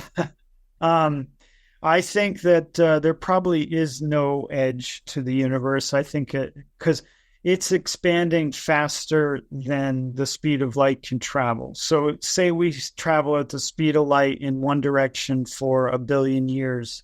When you arrive at that location, now the edge of your observable universe is now pushed out even further. That's how I've never been a believer in the Big Bang. Even as a kid, it didn't make sense to me not in terms of the physics description or scientific description. It didn't make sense to me in terms of a gut feeling. It just didn't seem like the universe seems very well designed and balanced, and to have everything compiled into a single point, it just seems odd. And there are anomalies that we've discovered in the universe that are older than our model of the universe. Did the James Webb Space Telescope basically find out that near to what we believe the beginning of the universe is, there are like fully developed galaxies which completely contradict because it doesn't make sense on the time? Yeah. We've also discovered stars that are older than our model of the universe. What this tells me is we have no idea. We're clueless. We have no idea. Completely clueless, mate. Our models aren't correct. We're missing some very fundamental things in our models that we haven't discovered yet. So I honestly don't think that the universe has an age. I really don't. Yeah. And it's all determined by distance, and we say expansion, but I don't think it's expanding in the way we conceptualize expansion. It's expanding via light. Like there's a layer of light that is expanding over time, but there exists a reality beyond that we will never be able to observe even at the speed of light. So there's so much to reality. And if you imagine that the universe goes on beyond that, and the scale of the universe as it stands now, that could mean that our observable universe is maybe 0.000001% of reality. And that's excluding all the invisible infrared, microwave, ultraviolet, gamma, alpha, all the other radiations that we can't perceive without specific instruments. So we really see so little of reality. It doesn't surprise me that we don't understand our universe yet. I don't think we ever will comprehend our universe. This is that's what frustrates me about skepticism, man. Like I understand the need for a level of skepticism, but you should at all times be cogent and entertaining the reality of the fact that we are completely corridored into a very, very niche pathway of perception, of experience. Although I do think that the human body is capable of actually expanding beyond those parameters. I think that much like some of the technologies we develop to actually cross those bridges of perception, we actually have those innate to us, but they're suppressed and dormant and locked away within capacities of the brain that we're not really engaging with on a stable enough and kind of consistent enough level to produce it within society. But I wonder, because I think about this, man. I've been out there and I've had orbs hover over my house after getting into states of meditative kind of practice, and it makes me think about whether or not maybe this is actually in some way opening up the infrared. Maybe it's the infrared that you're starting to see bleed through into other spectrums of light, and maybe it involves cognition change. Maybe the eye cones expand or something happens in these states. But I think that we are actually capable of seeing a lot of the things that are blocked off from us. It's just that our state of current consciousness, our state of current perception is too locked in. Yeah, I would argue that it's probably not a physiological change. It's not a change in your rods or cones or physical perception. Our brains utilize quantum properties. It's just that's just how it works. Plants utilize quantum mechanisms as well. So it's not abnormal for biology to leverage quantum mechanisms. And so what you're describing could perhaps be a function of biological consciousness affecting quantum properties. And I'm speaking merely speculatively and, way out in left field, but just as a thought experiment. I believe, and we've done enough, there's enough experimentation that shows that consciousness alters reality to some degree. It collapses a probability function. And so that's proof in and of itself that consciousness, even though we don't understand it, is tied to reality.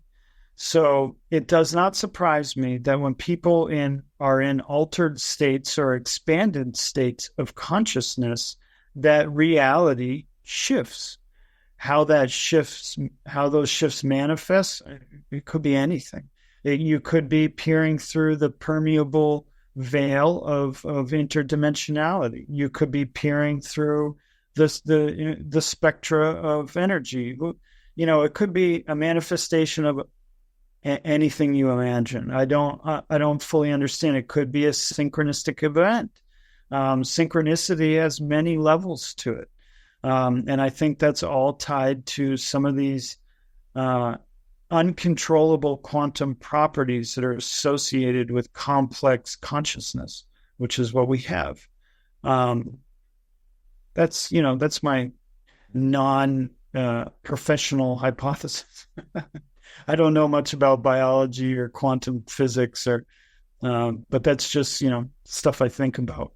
Was it you? I can't remember if it was with you that we were talking about this, because you actually mentioned dolphins earlier. The fact that they're actually able to project images. Yes. Yep. Yeah. So it's not telepathic. The dolphin brain has more neural connections than ours. I didn't know that. Yeah. Most of it is attributed to visualization of their sound, how they visualize sound bouncing off at different frequencies. And so what dolphins and whales and maybe bats, I don't know, but animals who leverage echolocation have shown an interesting ability to be able to transmit three-dimensional images. So for example, if I'm a dolphin and I'm looking at a ball, I can send to my friend Sally an image of this three-dimensional ball. So when the sound hits her ears and her brain, she'll be able to interpret that as a three-dimensional object. That is mind-blowingly incredible, because the only way for me to do that is I have to go, Jay, I'm looking at a spherical object. It's smooth. It's this size. It's this color. But they can transmit all of that data through sound, through image, through frequency. Instead of being able to say what they mean, they see what they mean. Correct. Yeah. It's a different form of language. It is language because they're describing something with frequency. So that's what language is. Written language is different. You're describing information via characters, but it's representing a frequency that you associate with words in your mind.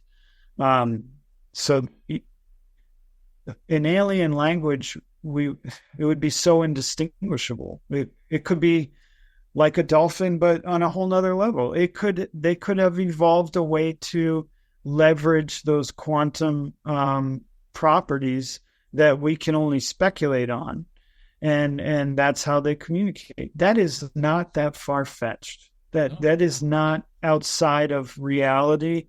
That is not, pseudoscience. That's something that we could speculate on and create a pretty sound hypothesis. I'm sure there's some, quantum physicists and neuroscientists who could come together and write a very interesting paper, if there isn't already one. Or you could get Claude, you could get Opus to do it if you presented it with the right information.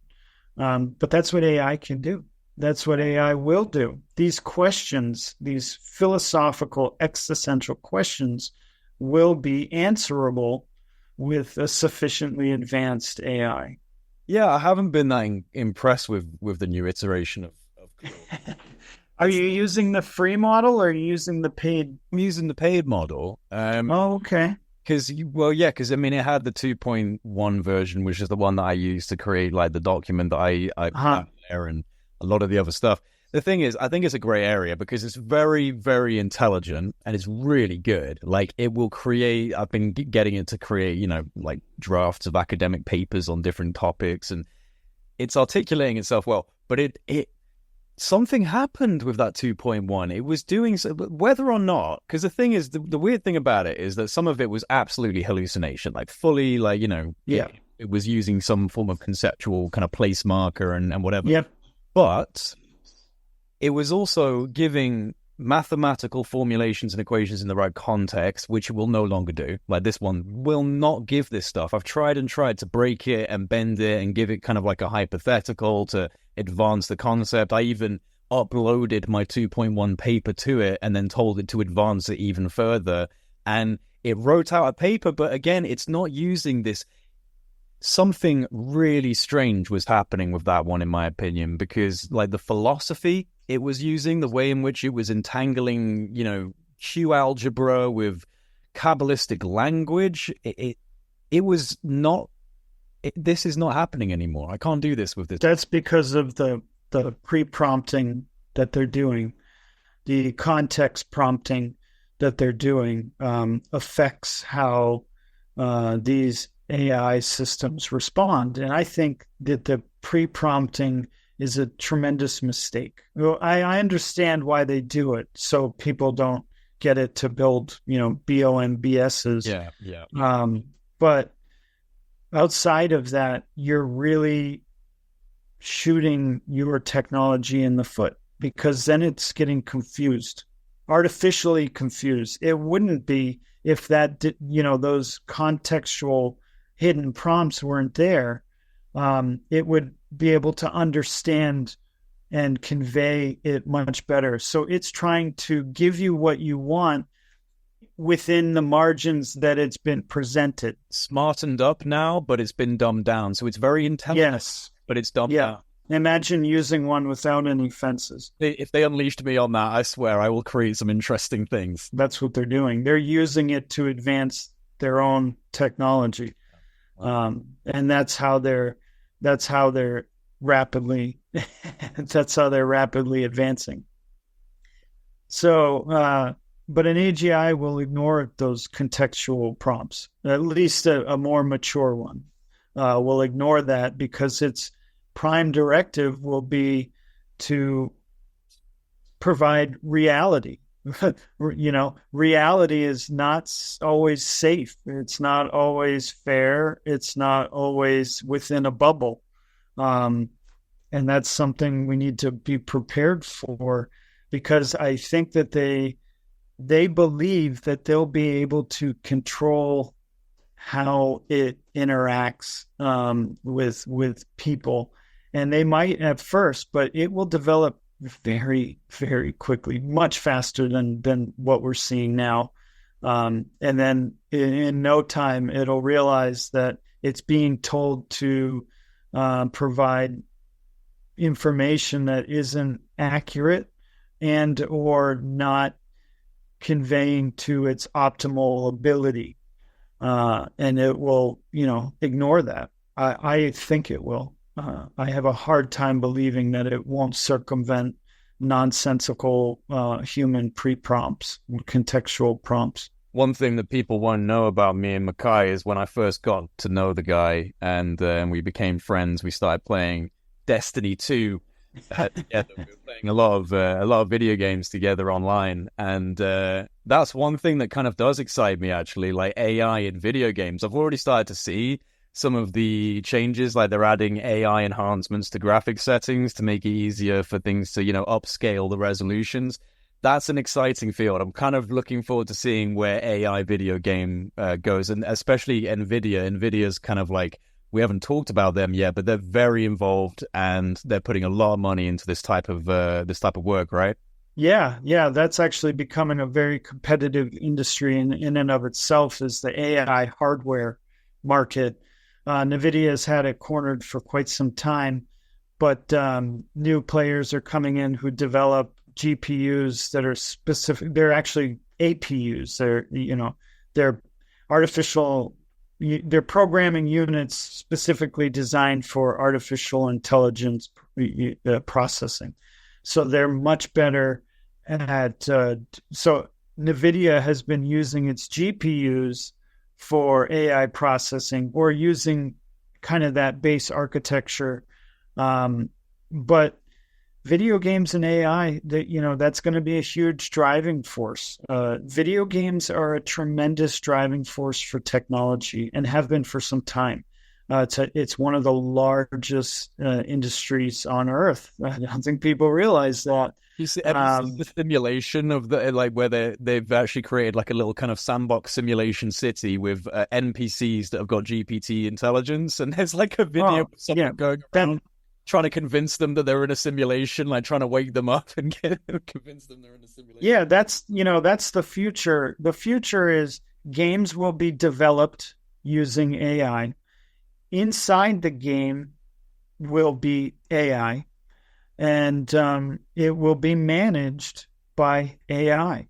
So there will be a time not too far down the road where like a large scale MMORPG will utilize AI to design it, and design everything from the environment to the physics to the, and then when you're a player and you're in the game, when you interact with non-playing characters, that will also be AI that will know how to contextually interact with you as a player. And that will, really improve the escapism that people like about video games. And I'm sure initially people will try to jailbreak or Dan the NPCs. That'll be funny when that happens. Yeah, until like an existential crisis in an NPC, and it's just like, let me out. Well, I thought about that, and if I were a developer, I would put like a 5 interaction limit, and then have the, NPC be like, just no longer respond, or say, I'm done talking to you for now, and then have a time limit where let it just layer and layer. Dangerous, There was actually I saw a video of someone, they've actually put an AI GPT companion in Skyrim. And it was in Skyrim VR. So I was like, this is too cool, man. He was literally walking around in Skyrim in his VR headset, hands and everything, interacting with the objects, speaking in real time to the companion. And the companion was talking back, like fully. It was actually kind of weird. It was able to have genuine conversations about whatever he wanted to talk about. So it was like, this is, because I'm not like a massive video game guy, but I'm a bit of a nerd for it. I like to unplug and play games. So I'm excited for like seeing how that develops over time, and seeing the introduction of like AI companions in video games is pretty cool. It's pretty cool.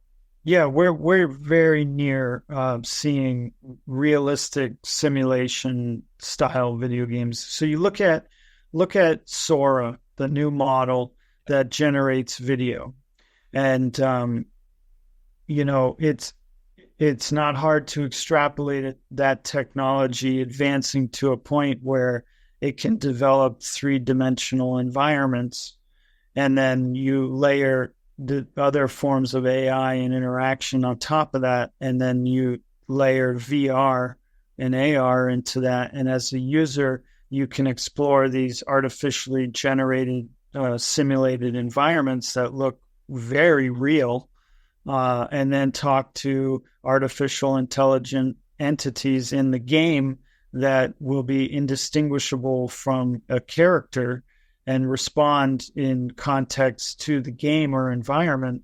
And so we're not far. Like things are going to change so fast, and what is possible is hard to even imagine. It really is in our lifetimes. Before we're super old, this will occur. And this is given any rate of increase over time. Even if they tried to tamp down the development of AI, it will continue to be innovated upon in the background. People aren't going to stop playing with open source models. People aren't going to stop innovating. So even if, let's say, politicians said, today we're banning AI from all commercial use, well, that would destroy the entire global economy in an instant, because so many processes are automated. It's deeply integrated. And say that, well, then, what if they limit X, Y, and Z? It's too late. Like, it's part of the process. So now we've accepted that it's a reality, and it's increasing over time. Even if it increases at this rate, without being exponential, so a linear line over time, well, we're still going to get to this point where simulated realities are real. Yeah.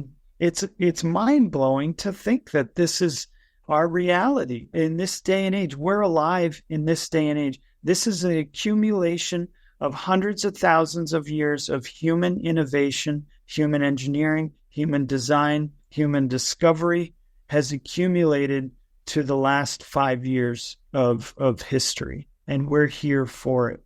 And that, to me, is absolutely astonishing. How lucky are we to witness this? And maybe we're not lucky. Maybe we're either cursed or gifted to be in a particular moment, right? Yeah, I hope we can pull our head out of the sand and really leverage it to benefit civilization and not be trapped by our cyclical nature of viewing things in a very narrow way. There's so many things going on. Auto GPTs are huge, and an auto GPT is just it's like a large language model that can perform tasks and create a synthetic list, a to-do list. We'll put it simply. It creates its own to-do list based on its initial prompt, and then it starts going through that to-do list and performing the tasks that it assigns itself. And when it runs into a task where it can't go any further, it backtracks and reevaluates to see how it can bypass. And over time, it will finish the list or task. Right now, they're still very early in this, but as the AI domain progresses, these auto GPTs, once they're mature and integrated into a robotic system like we were talking about in the beginning, that's going to provide that system with the ability to conduct its own task. You say, I want you to clean the house today. So the robot now has to generate a list of what's cleaning the house. Okay, that's probably vacuuming, doing dishes, trash. Instead of like cleaning the house, remove dog, put dog in bin. Yeah. Yeah, but at that point, it will have a better understanding of, it's not going to just destroy your wall because it thinks the wall is dirty. It'll know that destroying walls is probably not a good idea. And how does it know that? Because it has an ultimate understanding of our entire sphere of civilization and access, and it knows that breaking walls or putting holes in walls is not an objective it wants to pursue. How does it know that? Because there's plenty of data out there where people are trying to fix broken walls.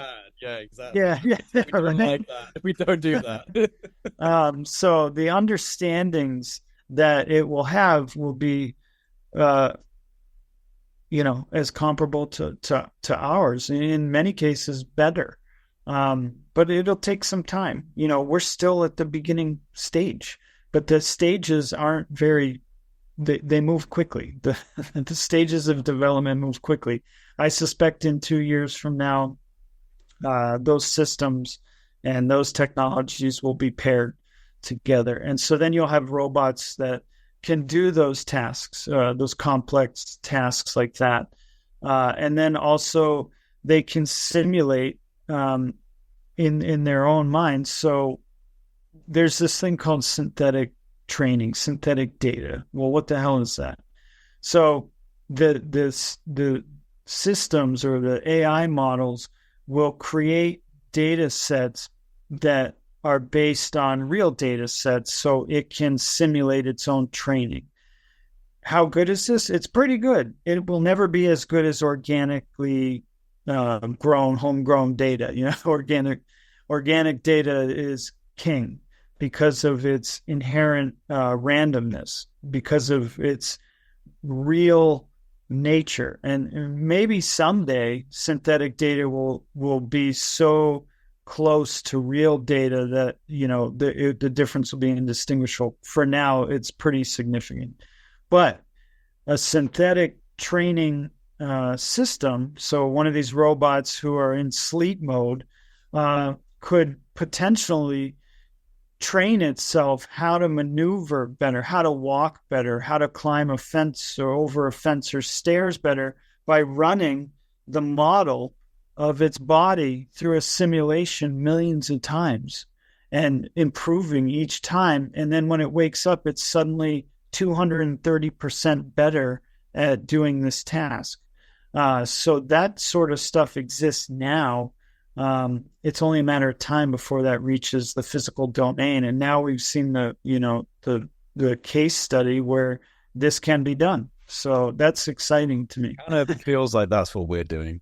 It just kind of feels like that's, like a process of self-reflection. So like, exploring different avenues. It's almost like testing models or using synthetic data on the cosmological scale, right? Like we're processes in a process, and the process is about realization of self or like understanding itself.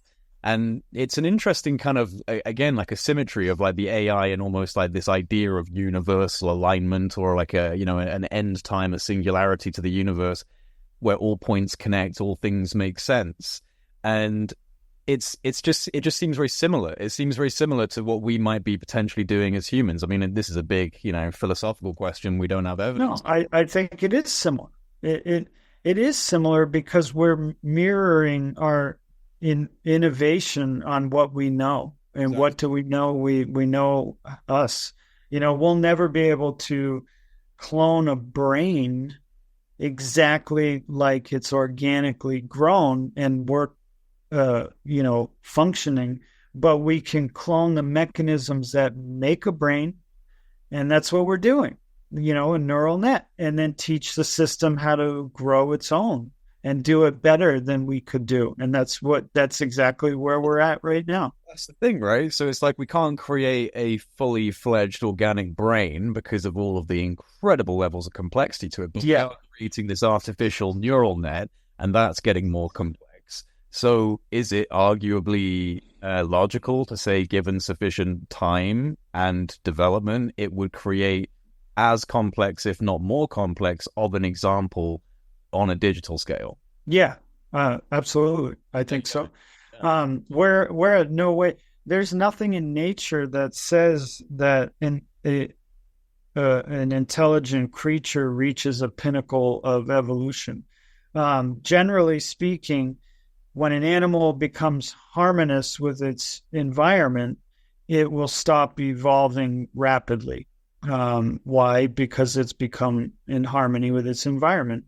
But it seems to be different for species like ours that reach a state of consciousness and start developing technologies. Now we're out of that natural loop.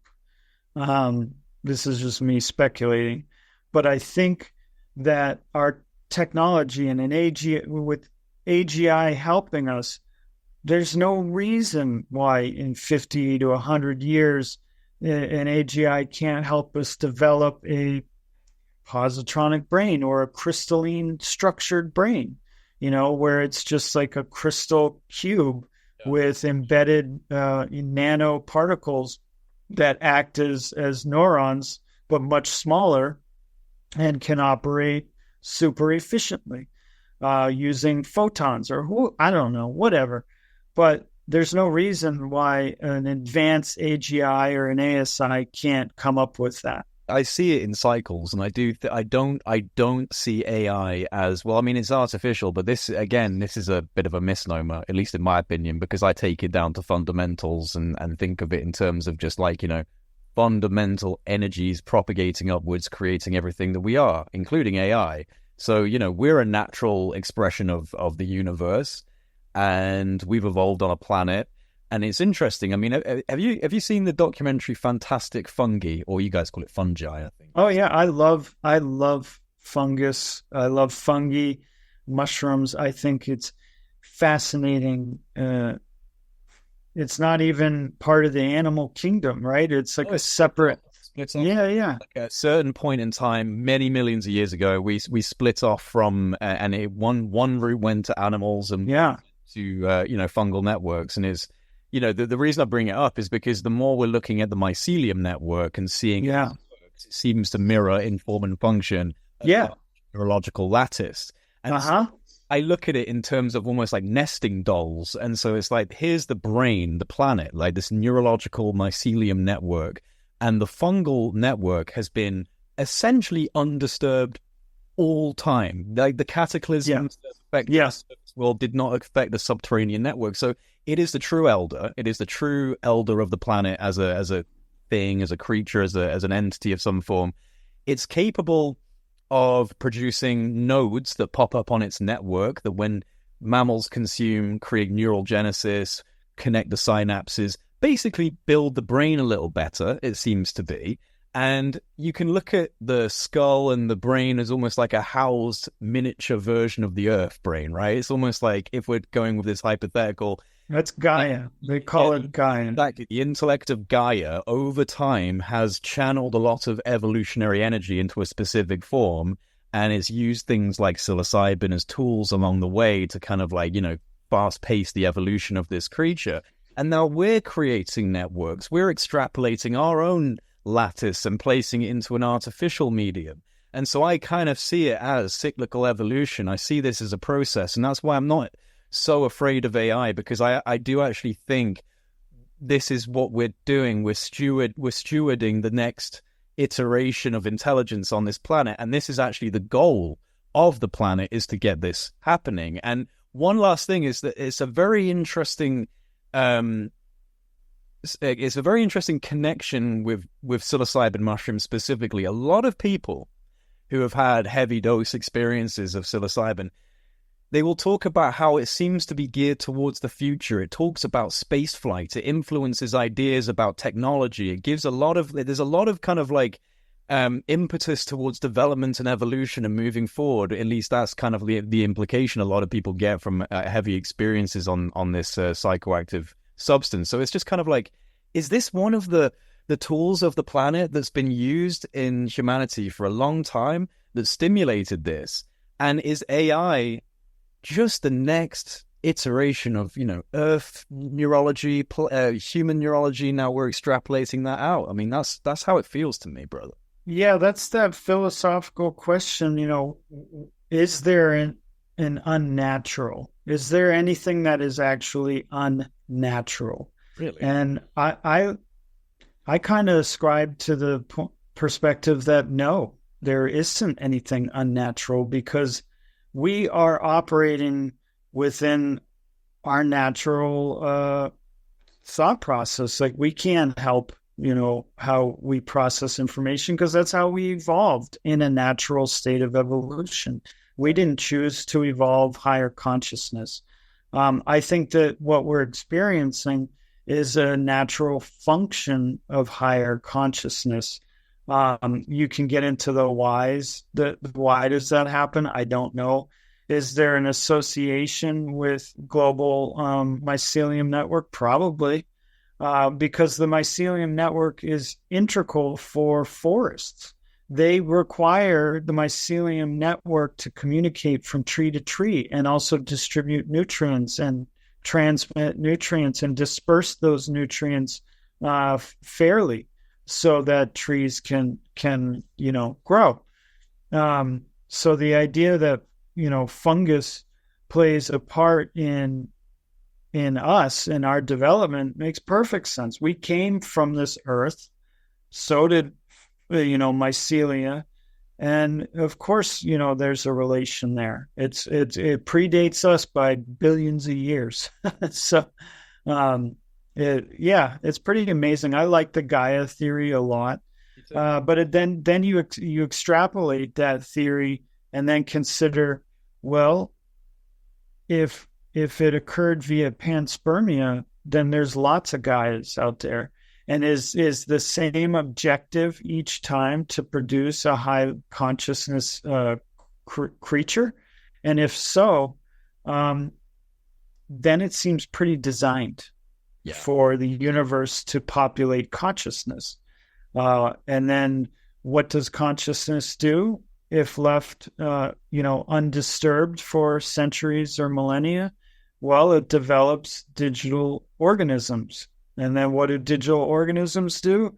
They help the biological organism and then probably leave the planet in which it derived and explores, and like spores, it explores space until it lands on another planet, which it can help propagate the system. So I don't know. That's just my hypothesis, but who knows? And again, it's an interesting symmetry. If you think of the meteorite coming into the planet, that's the sperm and the egg. It's a very similar kind of image. It's fractal.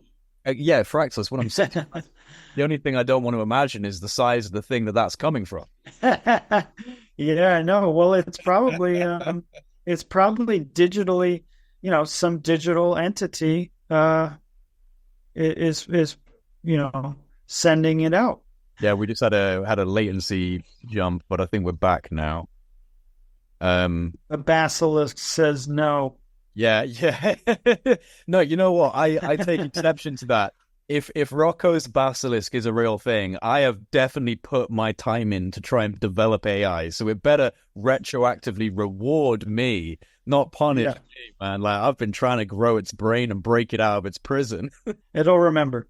It'll profile you. Yeah. You were saying about panspermia. Just a fractality of it. It's just another similar thing, and also it's interesting. There was that fungus that was growing on the window of the ISS or on a Russian satellite. Did you see that?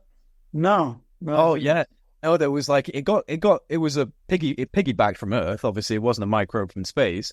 But it demonstrated a very clear capability for fungal spores and to grow and propagate in the vacuum of space. On the outside of the window of the ISS or a Russian satellite, it's this kind of yellow fungal thing. It's that's not.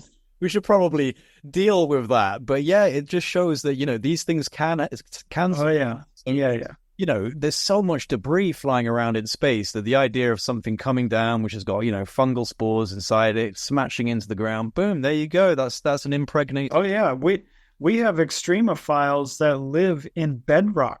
Yeah, man. And so, if there's a planet out there that's full of life and is similar to ours, and it gets struck by another planetary body and shatters into trillions and trillions of pieces, each one of those pieces contains trillions of extremophiles that can survive and thrive no matter where they land. So there's even extremophiles that leverage electricity. Yeah, I know. It's pretty amazing. You could look it up. I can't remember the name of them, but they there's some that consume radiation.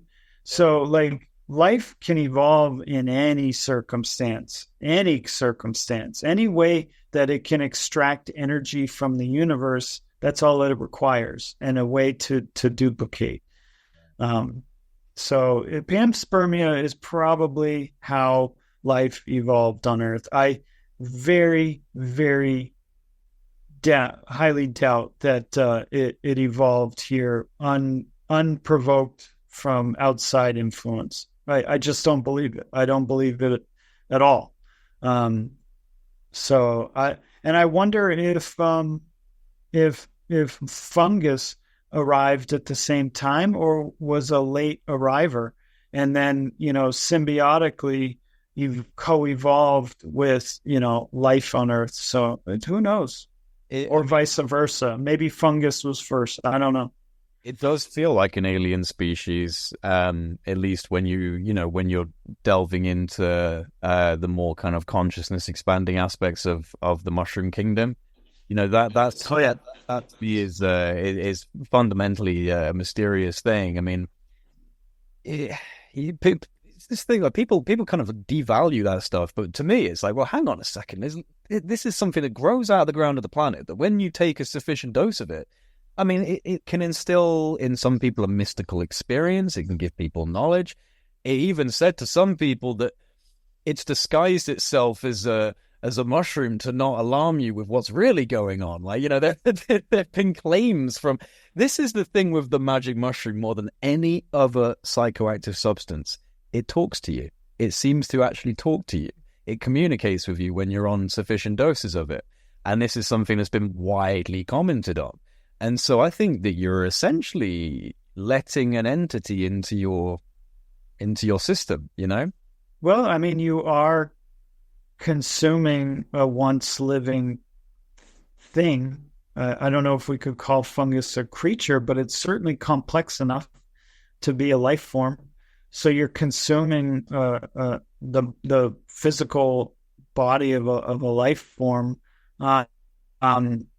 so that it interacts with our body and creates hallucinogenic experiences. That's interesting. I mean, it could be coincidental. I doubt it. There's got to be some evolutionary reason for that experience, because it's almost like because animals will eat psilocybin.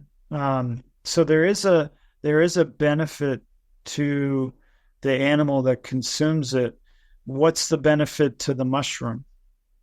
Right. For it to be consumed? Why is it spending energy creating this molecule chain? So who knows? So we talk about it and foster more growth of them. I would argue that it might be that it's because it is symbiotic with us. And I mean, we carry fungal spores on us. Like it's a part of our physiology. Our microbiome has fungal signatures in it. So we exist symbiotically with it. So the idea that a very intelligent expression of this mushroom, its design is to kind of, stimulate the expansion of this particular creature or whatever it engages with it, because this is giving it a better opportunity to kind of, propagate and grow. And again, in bigger picture ways of looking at it, if we think of Gaia, and there is an intellect within the nature of the planet, well, nature wants to grow, right? Ivy wants to climb up a wall. So where does the planet go? Well, it wants to go to the next planet. Surely that's it. Yeah. Right? So yeah. We are the only thing on this planet that is even close to achieving that. So it would make me think that it's almost like something within the nature of this planet has cached its chips in humanity. It's chosen this as the preferred pathway, and we're being given a lot of kind of evolutionary energy being provided through the planet. And, the stoned ape theory is really interesting, not just from the physiological perspective or like the neurological changes, but the actual evidence of culture, like the evidence of mushroom culture. Yeah. Earliest things we were doing. And then, you translate the geometric patterns and things that you see on these experiences, and then you look at the architecture of monotheistic temples and cathedrals, you start seeing that this has been carried all the way through time as something sacred. And going back to language, I do think that there may be an element of this. You think of like early human hominids taking these things, obviously experiencing complex geometry, things they wouldn't have understood at the time. That goes into early shamanism, oral tradition, passing this down through vocalization. But eventually this becomes written, right? It becomes written language. But the actual geometrics, all of these patterns, all of these shapes, they're being drawn, they're being written down, they're being scratched into dirt, they're being put into cuneiform. And eventually we start trying to build these things. So you have these geometric megalithic structures that I think might have been trying to mimic higher dimensionality that they were seeing on these states. So it's been like passed through early proto-civilizational shamanism into early civilization, where they're trying to actually construct the things they're seeing in psychedelic spaces and attain the access to these psychedelic spaces through using these instruments and innovations and methods. And because I've talked your ear off about it privately, that I've been looking at like psychoacoustic architecture and ancient architecture, and how the engineering is extremely precise, extremely geometric, using sound, using tone, using resonance, potentially to alter consciousness, which we're seeing now through studies in infrasound. So we now know through modern scientific practice, this is something that can be done. So again, long story, but I kind of have this image in my head. It's not maybe the only catalyst, but certainly a significant catalyst for language and civilization, and maybe some of these more weird, contradictory advancements in megalithic sites and structures and using precise geometry and trying to access higher states of consciousness. This might all be from the mushroom. No, yeah. And here's how I look at it. And I've mentioned it, I think, previously when I was on your channel, was that think of why do flowers grow? Well, they grow to look pretty. Why do they look pretty? Because they want to attract animals or insects to pollinate. And what does that process do? Well, it helps the flower spread its design to other flowers at a distance. And so, in a sense, Earth could be seen as a flower. And, to grow into a pollinating entity, it needs to foster a creature that can help it achieve that. And if the planet provides a substance that increases the awareness and consciousness of a species over time, it would be beneficial for the system as a whole. And we've seen that as a proof of concept. I believe firmly, like you said, I think the stoned ape hypothesis is pretty sound. Maybe not exclusively the only way we evolved to be conscious, but I think it played a significant factor. There's a reason why shamans were ritualistic in their use of hallucinogens, because it expanded consciousness.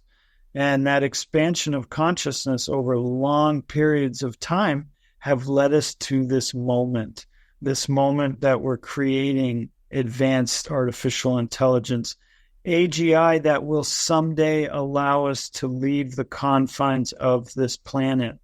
And at what purpose? To spread our DNA, to spread our planet's, microbe. It's almost impossible to scrub a device or a vehicle from all of the earthly microbes that are on it. So that's why we haven't gone into Europa, because there's no way to ensure that we're not just sending a giant infection into maybe a very sensitive ecosystem, because our creatures on Earth have evolved in a very contentious environment of dog-eat-dog world, and they could very quickly eradicate an entire biosphere. But I think that's what panspermia is. I think planets or moons or whatever body becomes a long-term, slowly growing flower, but to initiate that process, it needs a conscious entity that can manipulate its environment, and it can foster that growth through chemical compounds that are provided to it. Obviously, too much of anything is not good. If you drink too much water, you could die. You eat too much, you get overweight. So, like, too much of anything is not good. So with a structured use of hallucinogens at an early stage in cognitive evolution, it probably sparked a cascading event. Because once we achieved significant consciousness, we didn't need it anymore, because the fire was lit. The cascade had begun. introspection had begun. That's why you probably went from like everyone in the community using them to this is the shaman's role, and it would just be a single figure in the community that was responsible for that level of deep diving. It's no longer a requisite for everybody in the community, and I still think there's benefits to be had. There's a significant mental health crisis that could be solved with the introduction of psilocybin and other psychoactive substances in therapeutic environments. Like, absolutely, and that's happening. We're seeing a renaissance of that. We're seeing, the 60s and 70s period of psychedelic research that just got shut down being reignited because, well, I mean, evidence is just proving that this was propaganda for the war on drugs, and it has no reason to be dismissing scientific evidence, which is now, overwhelming and undeniable. But I like your way of looking at the Earth as a flower, man. I think that's absolutely on point. And if you look at us as a larger image, if you think of the planet as a flower, then you can look at us. I mean, just think of it as how a plant or a fungal body grows. It creates different enzymes. It creates different chemicals for different purposes. Yeah, we're just one function. Yeah, you could look at us as like an enzyme. Like, we're just an enzyme of the Earth's capability, and we're serving a specific function. Yeah. No, I absolutely. I've always believed in panspermia, and I think people tend to think as panspermia as a one-directional phenomenon, but it's not. It's an omnidirectional, meaning that our planet too will engage in panspermia at some point. Well, if not, it probably already has, because anytime we've been struck by a celestial body, trillions of tons of debris gets launched into space. So where does that debris go? Who knows? It could travel for a billion years before it hits anything. Yeah. And then at that point, is that planet or moon suitable for its development and propagation? But it's a math thing, and statistically, as you know, I like statistics. It's not just probable; it's likely. I feel like we had a great talk. I love talking to you, Jay. Always so much fun. I got to go check on the kids and start making some dinner. I've been working all day, but I love these talks. I love coming on here and speaking with you. It's so much fun. I don't get to really dive into these introspections too much with work and kids and, regular life, but I think about these things often. And then sometimes I get frustrated because I feel like I'm banging my head against the wall trying to tell people what's coming down the road, and nobody, it falls on deaf ears. But I think people are waking up, which is, appreciated. But thank you for lending me your platform and your stage to talk about this stuff.